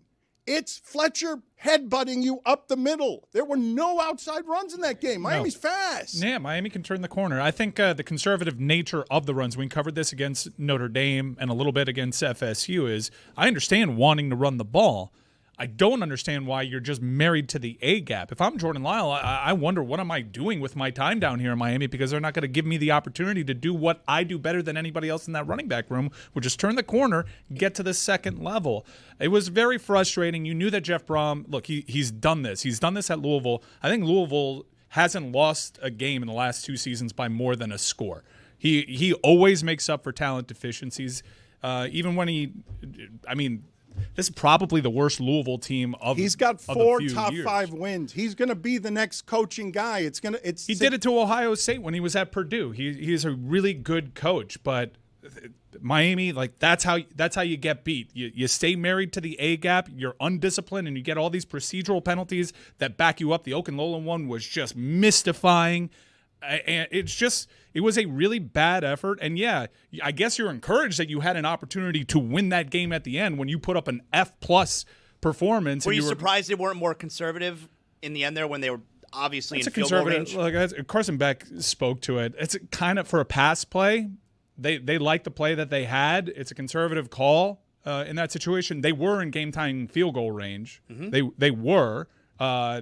They make an incredible play to tip the ball at the line of scrimmage, and the catch is even better, but you gave him that opening. Carson Beck said Lofton ran the wrong route, and I will say from... It looked like it. It did, but from that comment to the 4 picks, Carson Beck to rubbing his elbow the entire second half to make sure that the cameras caught it. I've been a big Carson Beck defender. I said that most people in the media last week made up their minds because he's ugly. And that's all that was happening. Said. Yeah. This is a direct quote. Nobody's backed Carson Beck better. I said he had a better fall camp than Cam Ward did. That, on Friday night, was the Carson Beck that Georgia fans warned you about. From the recklessness to not being the greatest team guy to rubbing the elbow. I did not like that. He needs to bounce back. But at least we've never seen the Canes, lose games where it's close late. So you won't have to worry about that again. They've won plenty of games that were close late, though. They don't have control of their own destiny to go to the ACC championship at this point? No. There is a nightmare scenario in which they can run the table. Although I will say it's different than last year because they do have the non-conference wins. They do have the marquee wins. Meaning a better chance of getting in that large bid. Yeah, so like if they don't make Charlotte, they'll make it to the CFP. However, that opens the door for them to potentially host a college football playoff game if they do run the table and not have a stadium to play in. You hear about this, Dan? Have you seen the reporting on this? There is a La Liga, very controversial La Liga match that Barcelona is going to be playing Weren't they protesting? Yeah, they were. The whole league did. All of La Liga. Stephen Ross has been trying to get this game over here for more than 2 years. They have finally scheduled it. However, they have scheduled it. It's going to be a 10:15 a.m. local start, by the way. They have scheduled it on a day that if Miami is thrown into that first round of the CFP and is in the situation in which they're deemed host worthy, they may not have a stadium to play in. And it has Miami looking at contingency plans that include potentially playing a CFP playoff game in Orlando. Well, why does this La Liga game have precedence over a potential Miami Hurricanes, an active tenant in that building? You would hope that the CFP tries to help you out, but the CFP is also married to their schedule and has things kind of identified. You would hope that they meet you halfway there, but this has been tied up in litigation for 2 years. For them to all of a sudden get the green light, as hard as that's been, because La Liga, the teams over in Europe don't operate the way that the NFL does. In that, let's grow the game and play games that mean something somewhere else. Right, I like what La Liga does. I hate the way the NFL does The fan bases would hate that. The customer base in Europe has so much power over capitalism. They should hate it. I love what they did to protest. All weekend in stadiums across Spain, the game began, and then every player from both teams just stood there, not playing during a game for 15 or 20 seconds. It was quite a statement, and television didn't have the balls to show it. But that happened in La Liga. And by the way, the Dolphins play a home game the next day, so that's going to be a crazy weekend. Zaz, to answer your question, the reason why it takes precedence is because Stephen Ross is the owner of Hard Rock, so he's the one who's bringing this game here. Right. The Hurricanes are merely tenants. Right. And when you are not the landlord can tell you to kick rocks. Right. No, totally. But that just feels like, man, you know, you're not being a very good partner. Well, it makes sense that they would play in Orlando, a town that's actually seen an undefeated college football team in the last, 2 decades. Jeff Brom deciding, hey, 300-pound guys, you're going to fall on the ground right away, and we're going to get 4 yards every time. Like Ruben Bain, Mesidor got hurt in that game. I don't know if he actually got hurt on one of these cut blocks, but they did not like that. One bit. Why'd you turn into Tim Robinson right there? They did not like that. They didn't like They hated having offensive linemen cut at their knees as soon as the ball was snapped, and it was just. Jeff Brom is so friggin' good. It's a promising strategy. He's so good. He's so smart. Promising. Good. That was great. The average throw was 2.32 seconds. You eliminate the pass rush that way. Look, there aren't a lot of. I want to talk to you guys for a second about precision. The Jacksonville Rams game. To go on the road and score 35 points because Matthew Stafford would be a league changer right now if he changed teams because of what I'm talking about. A precision that, hey, Puka, the rest of you doesn't have to get open. Just your hands. They've got to cover everything all over the field, and we're so precise with Devontae Adams that Devontae Adams has been good for a long time. That's as productive as he can be without Puka, without Cooper Kupp. Like, they could just recreate it because at that position, they've got what you're going to see from Baker Mayfield now, where when you have one of these guys and you're watching him play professional college games that rub the elbow in the second half when you start throwing the interceptions, people start crafting your story. Like, we're making these kids professional before they're ready to be professional, okay? So 4 interceptions is going to hurt when everyone was just saying a minute ago, Carson Beck, you can take that championship thing anywhere you go. You could be social media famous. You could get all the things. We'll steal your car in Miami. But when you start throwing the 4 interceptions, the city will turn on you like you're a pro. Like, we know this team is good. This team is good. Jeff Brom dared you to beat him. Dared you to beat him. Like, wasn't going to let his quarterback beat him. Dared you to beat him. Said no running game. Nope. Go ahead, kid. And stand back there. Stand back there for a while. Not pressured until the end of the game. And you're going to throw 4 picks because you keep throwing it down the field because you don't know. What is it? You're going to have us now brave? Do you think that we think that C.J. Daniels and Tony aren't people who can get open on shallow routes? Like, he threw 4 interceptions, but I will say, Louisville made 3 great plays on 4 of those interceptions. Well, But I mean, does that not matter? There were no points off of that. yeah, but if you get, that's why they have turnover-worthy plays. Miami was gifted a few things. 2 bogus roughing the passer calls. The game was gifted to them at the end. That fumble is like you almost did all of Brom's coaching, undid it with 1 fumble in a disaster scenario that gave the game right back to Miami. But they couldn't undo Mario's coaching. That was a great tackle by that player, putting his helmet on the ball. That's just not totally random. I was told Mike crashed out on Twitter during the game. There were 6 tweets, and one of them, after another, was just more and more depressed. Miami is shell-shocked. Brom is in his bag. Stadium PA is on drugs, and not the good kind. This is bad. That's the first tweet of the 6, Dan. Okay. To where he ultimately blamed them for playing the conga. Biggest town of your life. I saw you criticize the crowd. The crowd was late arriving. That was a bad crowd. What? I mean, the student section is a disaster. I mean, for all the people, for all the you didn't go to Miami crowd that's out there, the people that go to Miami support the program the least.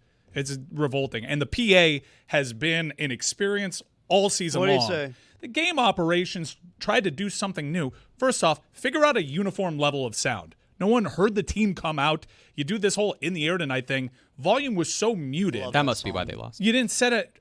It's getting to the point where I think Mario Cristobal should say something to game ops because they did.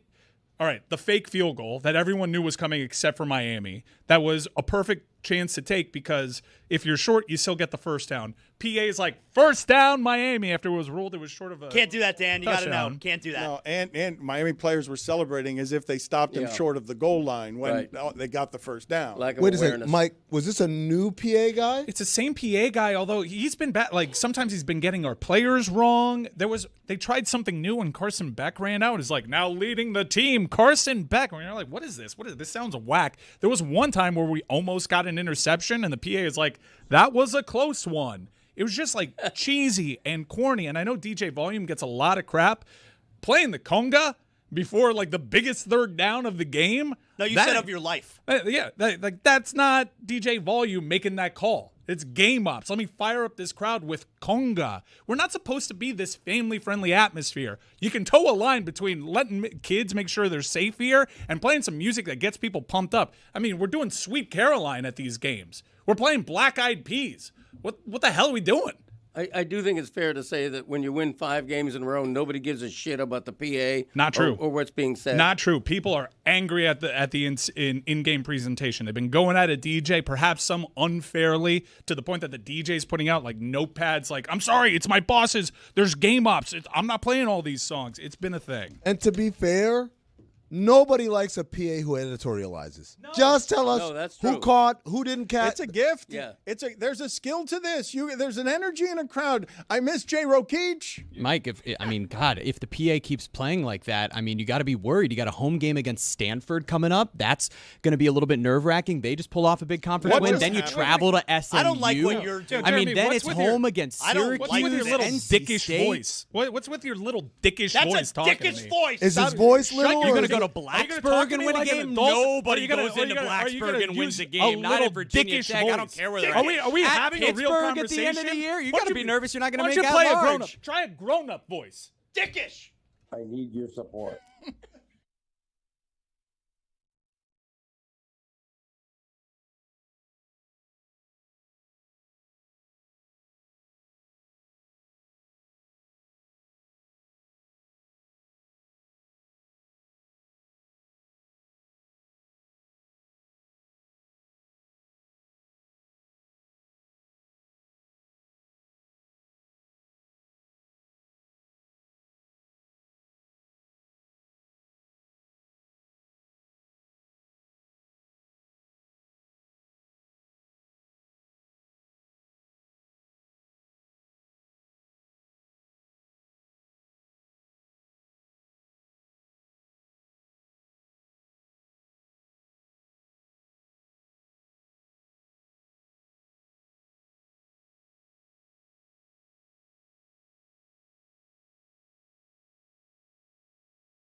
no matter what is happening around the Miami Dolphins season, this show will still party around Dolphins football. We will create a fun and happy atmosphere at the gates of hell as the apocalypse engulfs the football team by getting an entire block and sectioning it off, wearing costumes, my kink, I can finally admit it.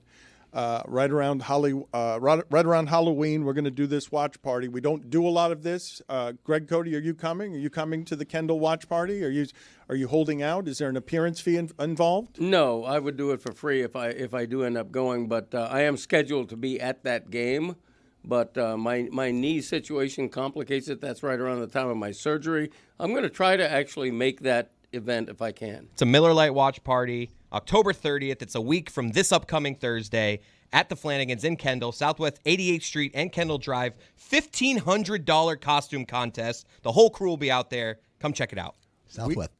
We will section off a block, and it's going to be fun. We will make it fun. The thing that I just heard, and I wish we had this audio, and I wish we were secretly recording Tony because I can't believe it happened. He's at FIU Stadium, and he actually said into a hot mic, sort of muttering to himself, "The house I could have built if they had let me."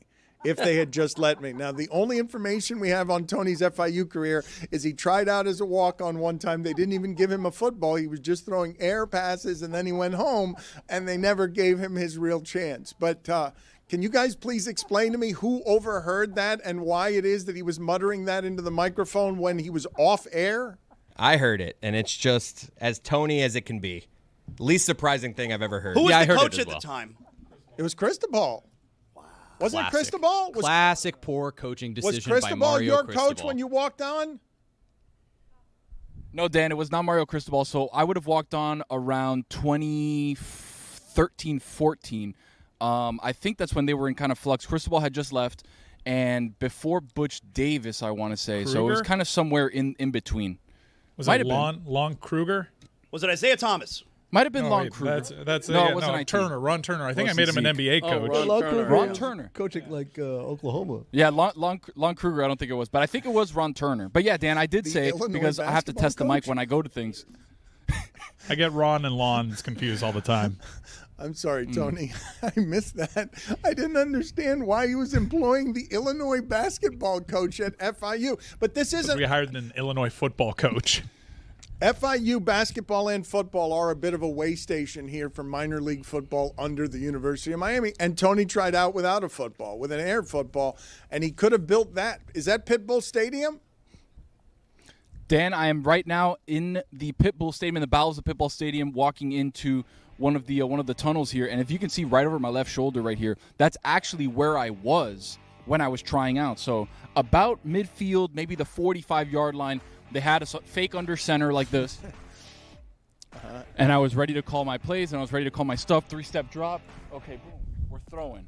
All right, give me a 5-stepper. Okay. 1, 2, 3, 4, 5. Bounce, throw. But boom. Tony, do you know why shotgun. did they not have enough footballs? Like, how many guys were out there, and why wouldn't they just have brought out like a dozen footballs that everyone could have reused? Yeah, or at least a Nerf No, see, ball. that's a great point, Dan.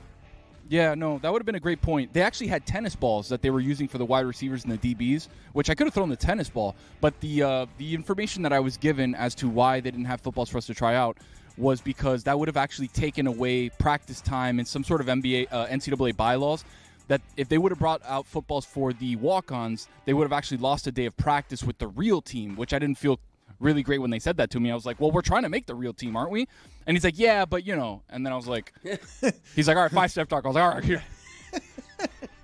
Tony's Top 5 is presented by Smirnoff, the official vodka sponsor of the National Football League. Smirnoff, please drink responsibly. The Smirnoff Company, New York, New York, vodka, 40% alcohol by volume. I like the idea of Tony arguing with the coach why he can't have a real ball. It was a quick argument because he's like, yeah, the real team. And then I was like, okay. And then he said 5-step drop, and then I just went back like a robot and started doing 5-step drops. Quick question. Had they used not a real football, like maybe a Nerf football or maybe one of like that Nickelodeon ball we have behind us here, does that count as practice or no?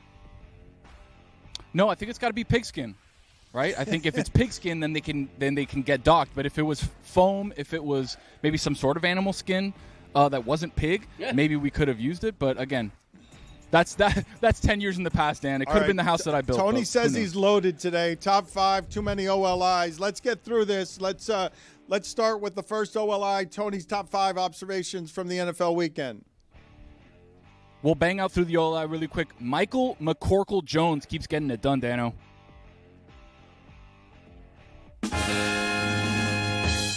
Thank you. I was waiting for that. Appreciate it.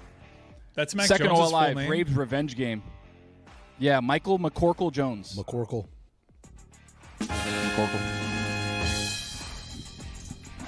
I'm going to ask this one to the class. Ask Trey McBride who he'd rather have at QB. Did you guys see the stats with him and Kyler Murray versus him and Jacoby Brissett? Do you guys know that stat or no? Brissett targets him so much. And throws touchdowns to him. Imagine that. You have a really good tight end. Kyler Murray's like, you know what? I'd rather not throw touchdowns to him. I'd rather throw touchdowns to Michael Wilson. But Jacoby Brissett's like, man, this guy's really good. Let me throw him the ball in the end zone, which is usually a good thing when you have a guy who's 6'5" and runs a 4.6. But alas. All right, second last OLI. Jags. Just when I think I'm in, they push me back out. They're not serious people. Dan, do you want to say the text that you told me on? You texted me privately when that game started. Yeah, sure. I just said I have just bet the Jags and I know I'm going to regret it. Like I know the game had not started. Instantaneously down 21-0. Because because I believe in them athletically, but they're not serious people. What do you mean by that? Insane, Dan. Insane. I'll tell you. Thank you for asking the question. I'll tell you what I mean by that. What I mean by that is the Jags, every good play that they had in yesterday's game was undone by a penalty. So they had, at one point the announcer said, and the 11th and 12th penalty of this game wipe out a 3rd and 7 sacks for the Jags. Again, the Rams are playing 3 tight ends and 1 wide receiver. 3 tight ends and 1 wide receiver. When I'm telling you that Stafford and Devontae Adams beat the Jags by themselves by just standing there watching them implode, they're not serious people. Matthew Stafford is doing no-look passes in the Super Bowl because he knows exactly where to throw the ball that's 3 inches. Brian Thomas, you hit him and hit him in the face mask. Trevor Lawrence cannot be trusted to do anything but buck and Bronco like a Clydesdale. They're fools. There, I said it. They're fools. They exhibit the behaviors of a fool. Yes, they're not fools. Just act like fools. I don't know. You haven't been watching the Jags that closely, then. All right, last OLI. Oh, shit, here come the Chiefs. Dan, I think we were wrong. Woo! So wrong. Wow. Rashee Rice makes a big difference. Yeah, pretty good. Yeah. Pretty good player. Yeah, he's good. Pretty good. Yeah, and that Pretty precision thing All right. where you can throw it to one guy 7 times and every time it's going to be open. Yeah, it makes everybody a little bit better. Yeah. All right, we'll get into the top 5 now. Except Baker. Number 5. Baker doesn't need anybody. Baker doesn't need precision with anybody. Get somebody off the couch, you'll catch a touchdown with Baker. Only if we could teach that to Trevor Lawrence, who is still, again, throwing touchdowns to nobody, but throwing the ball to Parker Washington, of all people. Anyways, we'll get off to number 5 here. The Eagles are going to be all right. The Eagles are going to be all right, Dan. Remember I said that. Jalen Hurts had the Still best too game. good of a team on both sides. Jalen Hurts had the best game non-Drake May division that was had by any quarterback in the league yesterday. And is it not funny to you guys the way these guys now treat 4th downs? God almighty, they've gone in the other direction. Now these guys are throwing deep on 4th and 1 all over the place because it's a calculated advantage because everybody's selling out to stop the yard. It's crazy. Dan, I will say this, though. Brian Flores, for as much flack as we gave him here in Miami, has figured out the tush push. I don't know if you guys have talked about it yet. I was getting here to the field. Okay, you line up a guy just on the floor, just in front of the line of scrimmage. Don't let him be on a 3-point stance or 5-point. Just lay him down horizontally on the floor so the guys can't get underneath him. It's probably the greatest way to stop the tush push. I wonder if people are going to use that going forward against Philly or not. I think the next move, you stack defensive tackles on top of each other, lying on top of each other. Wow. Just like up, like have 4 guys. It's so fun. Yeah. 4 guys up this way. I like that. Like a pyramid. I like You that. build a wall. Yes. Shout out to Stan Van Gundy. You're screwed if they do Number play 4. action, but Yeah, Or if they go wide. Or if they throw to A.J. Brown. We're trying to stop the tush push, guys. Come on. What are we doing here? They throw a fade to A.J. Brown against the corner who's 6 inches shorter. Number 4, the Cowboys aren't dead yet. Keep an eye on them. I know their defense isn't great, but keep an eye on the Cowboys. So keep an eye bad, on them, Dano. Tony, their defense is so keep bad. Keep an eye on them. I mean, what happened to Trayvon Diggs where he got hurt at his house and is in concussion protocol? What is that supposed to mean? An accident in his home. When Dak Prescott is healthy, that team is always a 12-win team. Now, they may not make it to 12 wins, but when he is healthy, they win. We got to get used to that. Bingo. Number 3, through 3 quarters, I was getting ready to vehemently defend the top 5 intriguing teams list I did earlier this season, where Dan laughed at my Giants selection and called it garbage. Then in the 4th quarter, Denver scored 33 points, and I realized I still won the take because I'm a pro Bo Nix guy. Not being take accountable, Dan, that's the best part of my job. Bo Nix, 33 points, 2 rushing touchdowns, 2 passing touchdowns in the 4th quarter. That Jackson Dart interception was an absolute backbreaker. And then the Giants kicker missed the extra point. I could have kicked the extra point with a bad leg and made it, maybe. No. How's that lawsuit going, by the way? I would have pushed it wide right. I'm actually in talks with your wife to see what's going on here. Good. To figure out how I can sue the company. You need her support. Yeah. I might make an appearance over there. Yeah. A lot of people won't touch this case, Dano, because of your name around the city. But I finally found an attorney who I think knows you enough to make something happen. So I'm very excited about that. I need your support. Exactly right.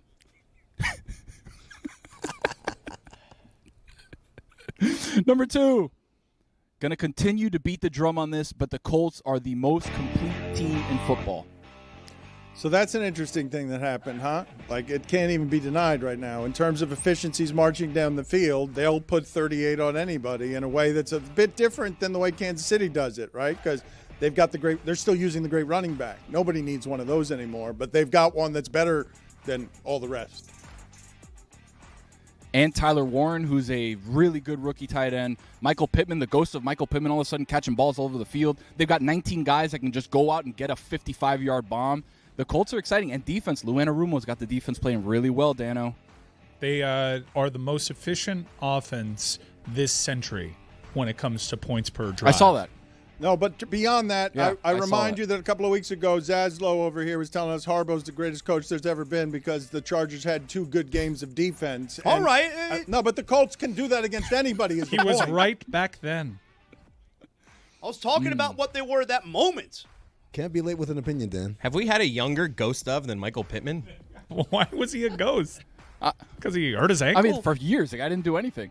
He hurt his back, hurt his ankle. He was all over the place getting hurt in the injured reserve and whatnot. And then all of a sudden, he's just catching passes from everywhere from Danny Dimes. Crazy. Jalen hurt. Good one, Greg. Thank you.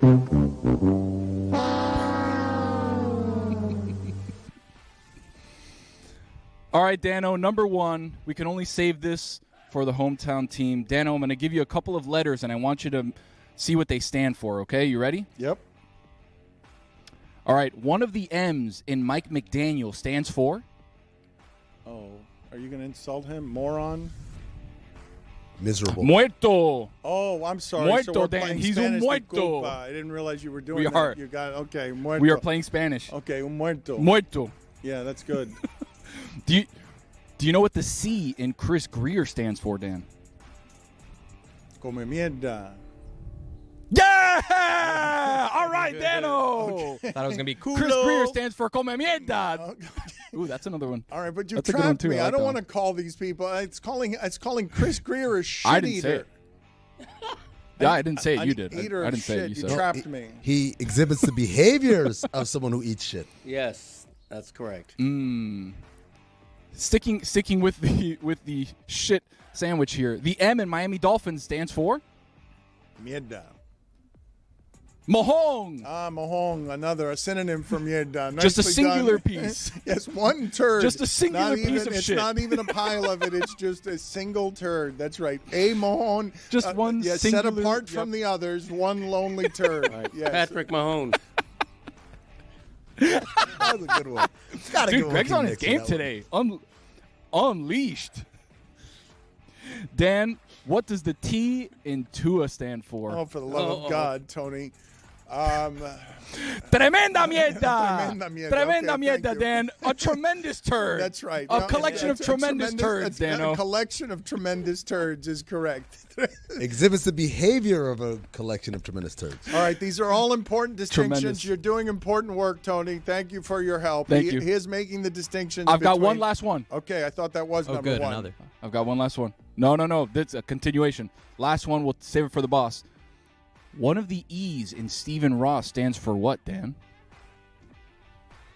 I'll see. You got to think about this one. Think about what he's doing, where he sees his Think team about it, right Dan. now. One of the E's in Stephen Ross stands for, you ready? Yep. He's encojonado, Dan. Oh, that's He's right. encojonado. That's what he That's is. right. That is right. He's encojonado with the team. That's right. He has lost his... Encojonado with the team, Dan. So how do I translate encojonado? Hey, what does that mean? It's without... He is so upset. He's so he has no upset that he's testicles without anymore. balls. He is, His balls fell off from how upset he Que is. pinga. Mangina? No, well... Okay. I didn't think we could descend further than turds, but thank you, Tony, for Sin taking pinga. us. I liked that one. Thank you. Appreciate Thank you.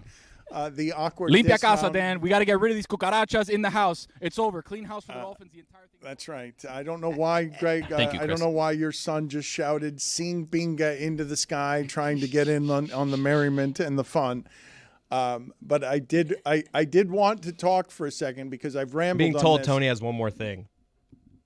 Really Awesome. quick. Dan, tomorrow, behind me, Vice City situation at FIU Stadium. The FIU Panthers, Paul's up, are playing Kennesaw State right here, 7 p.m. at Pitbull Field. They may invite me to be on the field here. I don't know. That's what I've been heard from my boy Darren, who's letting me know, giving me a thumbs up. I don't know.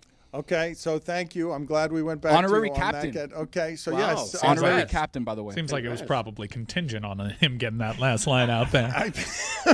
That's what access at Pitbull Stadium costs us. What gives you that that works. suspicion, Mike? Was it that how smoothly he threw it just in? One more thing. At the end. What one does the more F thing. and FIU One more stand thing for, after, Tony? After I've given you encojonado as the last one more thing, I forgot the more important one more thing, which is why I got access to this stadium that I could have built if my air passes a million years ago hadn't violated NCAA practice rules. The I in FIU stands for I got to get this one in, boys. Worry with those practice throws, Tony. I don't want you to get hurt out there. By the way, really quick, there's one more thing. No. There's one more thing, really No. quick. I promise you. It's No. really quick. Look what I discovered back here. Danny, swivel the camera really quick. gotta This fade goes him back to out. last week when we were talking about this. Here we go. Hold on. Can you guys tell me what that looks like right there? That seems to be a goalpost, right? That looks to be a goalpost right here. And where the kid was on. People come in. That was such a still All right, so wait, so heavy? Oh, wow, look at you're that, saying- boys. Okay, so it's Look not at the that heavy. 4,000-pound Look at that. field goal post.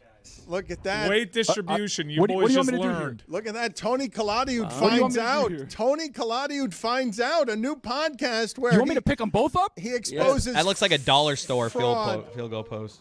Thank you for doing this, Tony. Good It was an work. asinine conversation last week. Good work, Tony. We appreciate the help. I don't think. Thank you, though- Dan. Could the bigger schools have, bigger Heavier ones? ones. Yeah. Just FCS goalpost, is that what you're saying? What are we doing here? How do you imagine the tryouts are for the bigger school where the kid goes out who throws air passes there?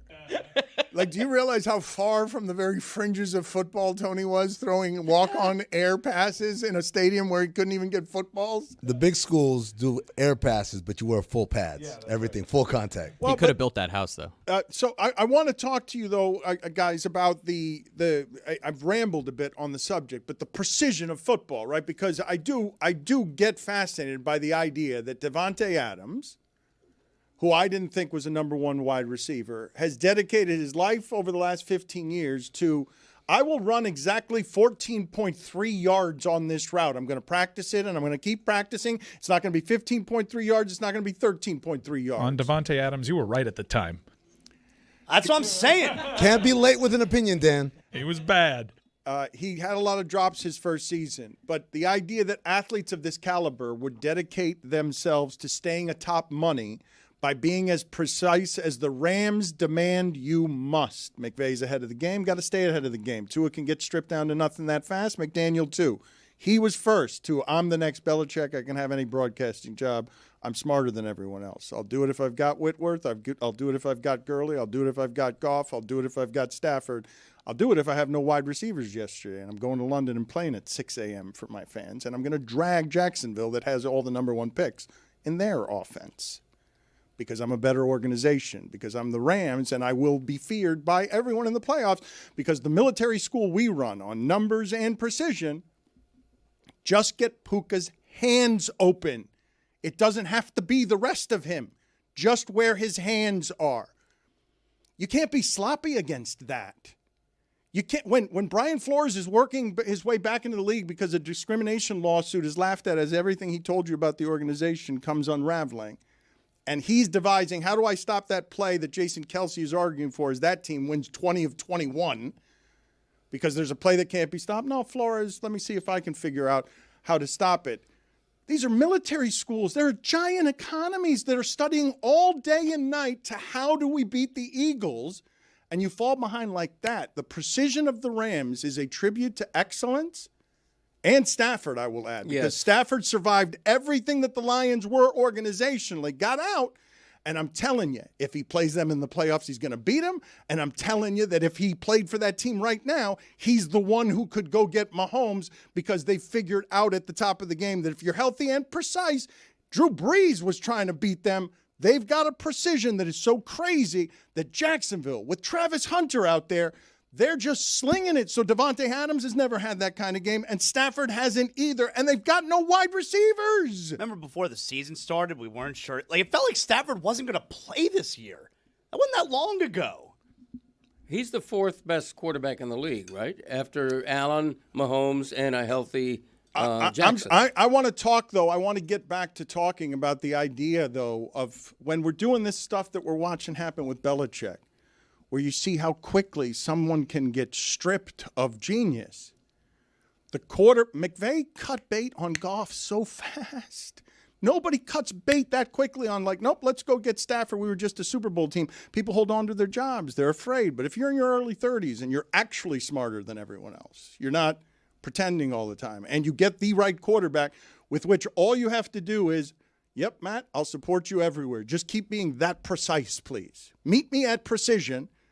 Keep throwing the ball there and there and there every time. No-look passes. Mahomes did that yesterday. You saw Mahomes did the no-look pass because he's feeling comfortable again. And Rice is pointing to him like this.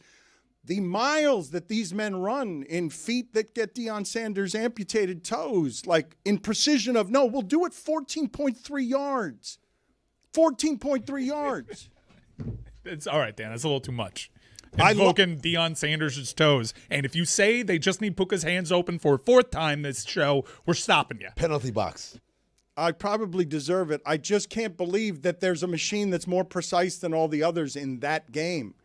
Like we marvel and value all this stuff, and then Baker Mayfield gets out there and we can't explain how it is that he got to 35 points when none of his receivers are there. Compare it to what we just happened in Miami, which was a Ferrari with a spark plug that went wrong. Like a fragile thing that if a leg breaks, you're done.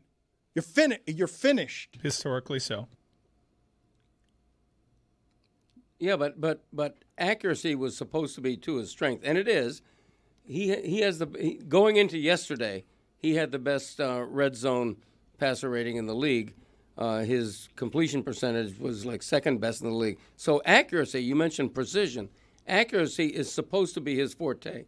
So theoretically, Mike McDaniels agrees with McVay. He just can't pull it off like McVay does. Yeah, but it's not just the accuracy with two of these days anymore. Like I know Xavier Howard said this after week number 1, but it really does appear if the first option in the first second of the ball being snapped is not there, it is panic time. I agree with that. And plus, his lack of a running option is just extreme to the point where he's one-dimensional in a way that hardly any other quarterbacks are. Doesn't even make sense to me when you're talking about that was number 1 in the league in passing. Like the second option and third option were there because he was getting rid of the ball faster than everyone else was, faster than Tom Brady ever did.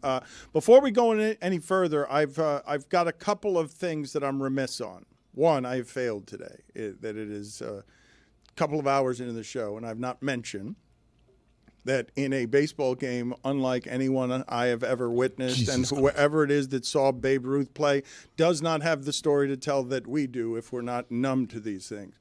The idea that Shohei Otani hit 3 home runs in a playoff game to clinch a World Series berth, one of them out of the stadium, and also struck out 10 men throwing the ball 100 miles an hour, makes him an extraterrestrial that has never existed on Earth before, and that game is the single best playoff game a player has ever played, Babe Ruth included. Like, there is no...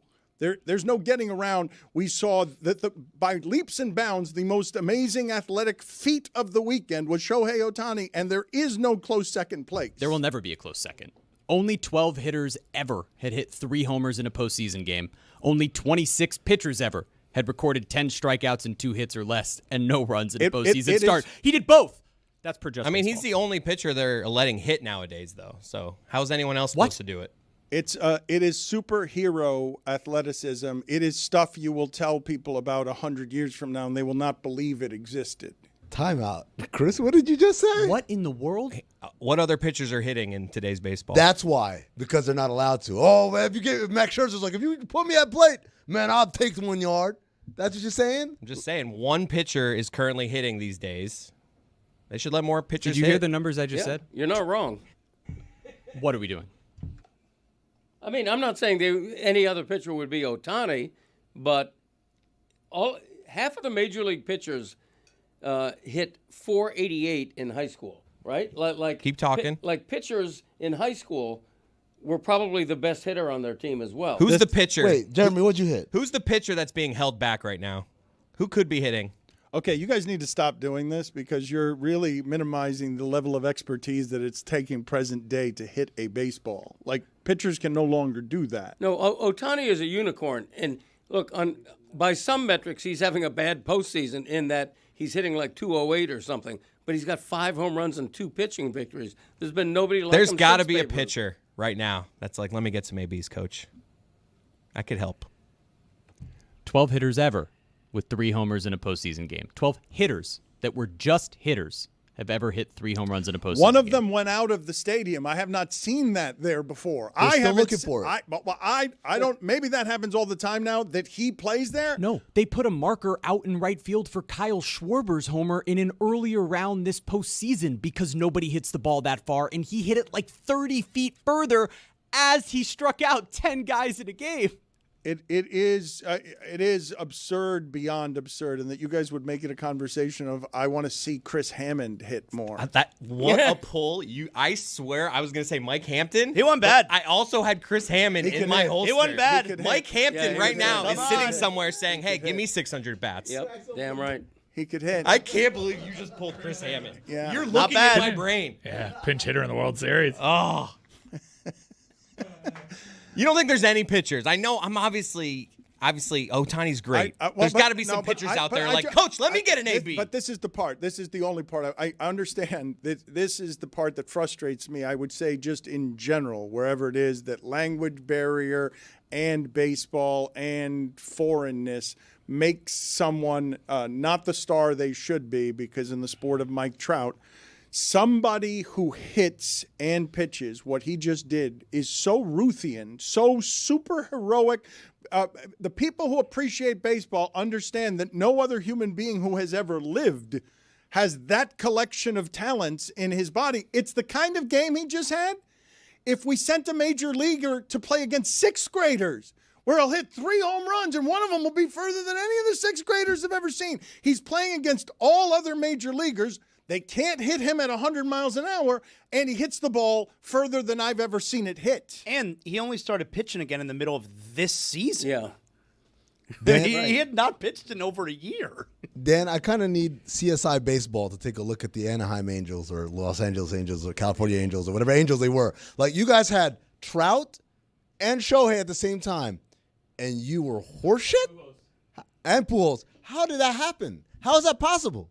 And Rendon, they paid $250 million for him too, and then they had no pitching, is how it happened. I think you could put every major league pitcher in a high school game right now against one of the better high school pitchers, and not one of them would have the game Shohei Otani just did in the MLB postseason. It's lunacy. It's total. What that man just did, what I was beginning to say is, I wish the American media knew how to cover this person in a way that would grant him the stardom that would make him a bigger thing beyond over the line. That this is no problem in Japan, obviously, right? They recognize the history of the game. Hell, the game grew as the cultures shared it, and what has been birthed is the single greatest baseball player that has ever existed, someone who would make Babe Ruth pale in his shadow. And the playoff game he just had is something they will talk about 100 years from now. How much is he making this year?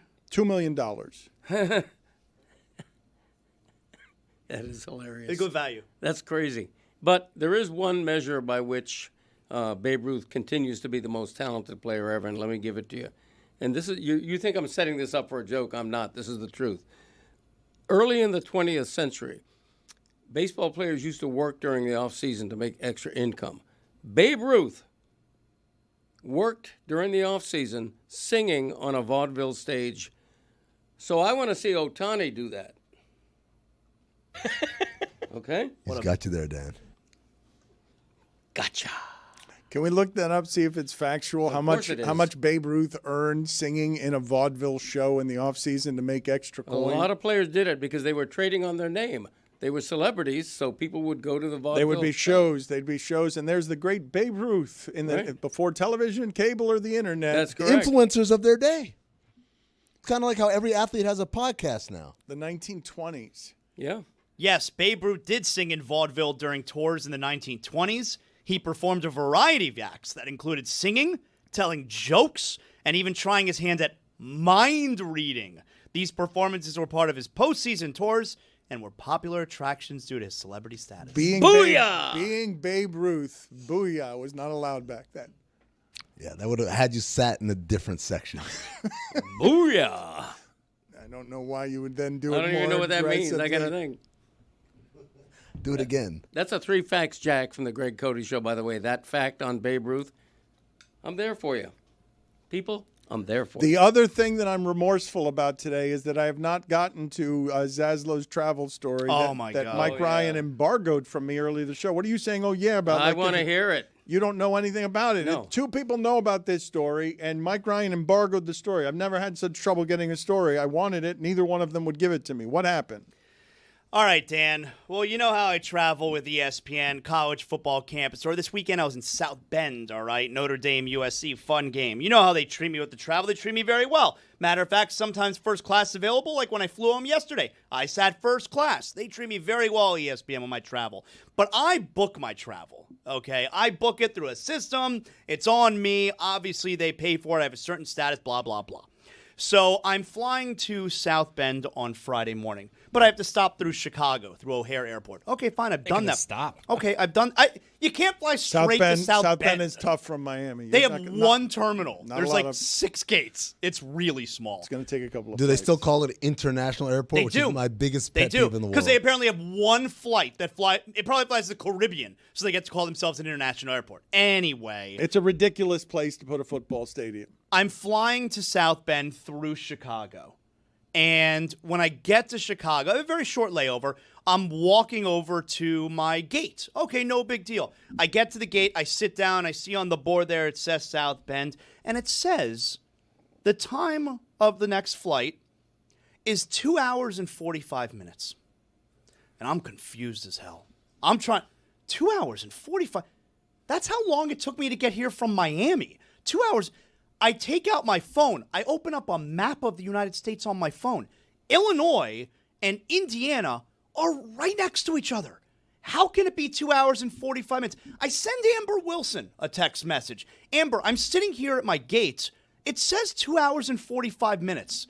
Is that possible? She says, are you sure you're flying to South Bend? I go, I think so. She goes, it's not possible. I go, right? I'm really confused. It gets to the point where they're calling the boarding groups. Group 1, Group 2, Group 3. American Airlines I'm flying. They get to my group. I'm one of the first people to board. Got good status, Greg. I get up. I show my boarding pass on the American Airlines app. They scan it. You're good to go, sir. So I'm walking in. It's one of those deals where you got to go outside. You know, it's a really small airplane. Yeah, You know, commuter jet. I saw the seating map. It's 2 seats on one side, One on the other. Right. Yeah, it's a I'm in small one of the plane. ones. Yeah. Got a lot of room. All right, small plane. I'm walking through the terminal gate now. I take the steps downstairs. There's a bus waiting for me. No, it's a bus. Is it taking you to the plane? The bus on the side of the on the side of the bus, it says American Airlines. I'm like, okay, cool, shuttle bus taking me to my plane. Be like a minute, no big deal. I get on the bus. I sit in the first seat. It's going to be a quick flight, quick ride, 30 seconds. I sit in the first seat. I don't even take my backpack off. I sit in the first seat immediately behind the driver. People are starting to get on. They're looking at their phones. They're sitting in assigned seats. Why the fuck are you sitting in an assigned seat on this bus right now? And all of a sudden, this woman is standing next to me. She's confused. I'm apparently in her seat. I'm looking around at all these people. She got that good bus seat. I say to the bus driver, are we taking this bus to South Bend? She goes, yes. I go, now it makes sense. Okay, I'm in the wrong seat. And I get up and I go, I'm in 4C. I get up and I sit down. I'm so confused. And then moments later, the bus driver, by the way, if you were wondering if there's going to be, drink and snack service, there's not. But the bus driver, she gets on the PA. Yeah. She gets on the PA and she says, just so everybody knows, this bus is heading to South Bend. Some people might be confused. Oh. I'm sitting on this bus. I can't believe it. You thought it was 2 airplanes, 2 little airplanes. You were 2 flying. hours and 45 minutes. You had no idea the second leg of this first-class flight was a bus. Put it on the poll at Le Batard Show. Can the second leg of your first-class flight ever be a bus? This woman then gets on. We haven't gotten off the we haven't pulled out yet to leave. She goes, we're waiting for the go-ahead to pull out from the air tower. I'm like, woman, air tower? We're on a bus. Air tower? I mean, you're a seasoned travel veteran. Has anything like this happened to you? Have I ever taken an American Airlines I mean, bus why would somewhere? anyone No. book a bus through American Airlines? Why would the bus say American Airlines on it? You're not an airline. You're a bus. And it was just a normal terminal, like one of the gates? Completely normal. How full was this flight? Oh, the bus was full. Was it a cheap flight? Did you think, wow, this is a cheap flight? I don't know. I don't pay for it. ESPN does. I have You no at least idea. look at it. Why would I assume that when I'm booking my air travel through American Airlines Right. that it might be a bus? Was there any turbulence on the drive? South Bend is about a 3-hour drive from Chicago Airport, right? So you couldn't just take another small flight anywhere closer to The that. funniest thing was when Zaz started the story, I was going to say, you flew to South Bend? Why didn't you just fly to Chicago and drive from there? I thought there was a different Chicago in another state. That's where I thought we were going. I text Amber Wilson. I said, you're not going to effing believe this. And then I just wrote, I want to go home.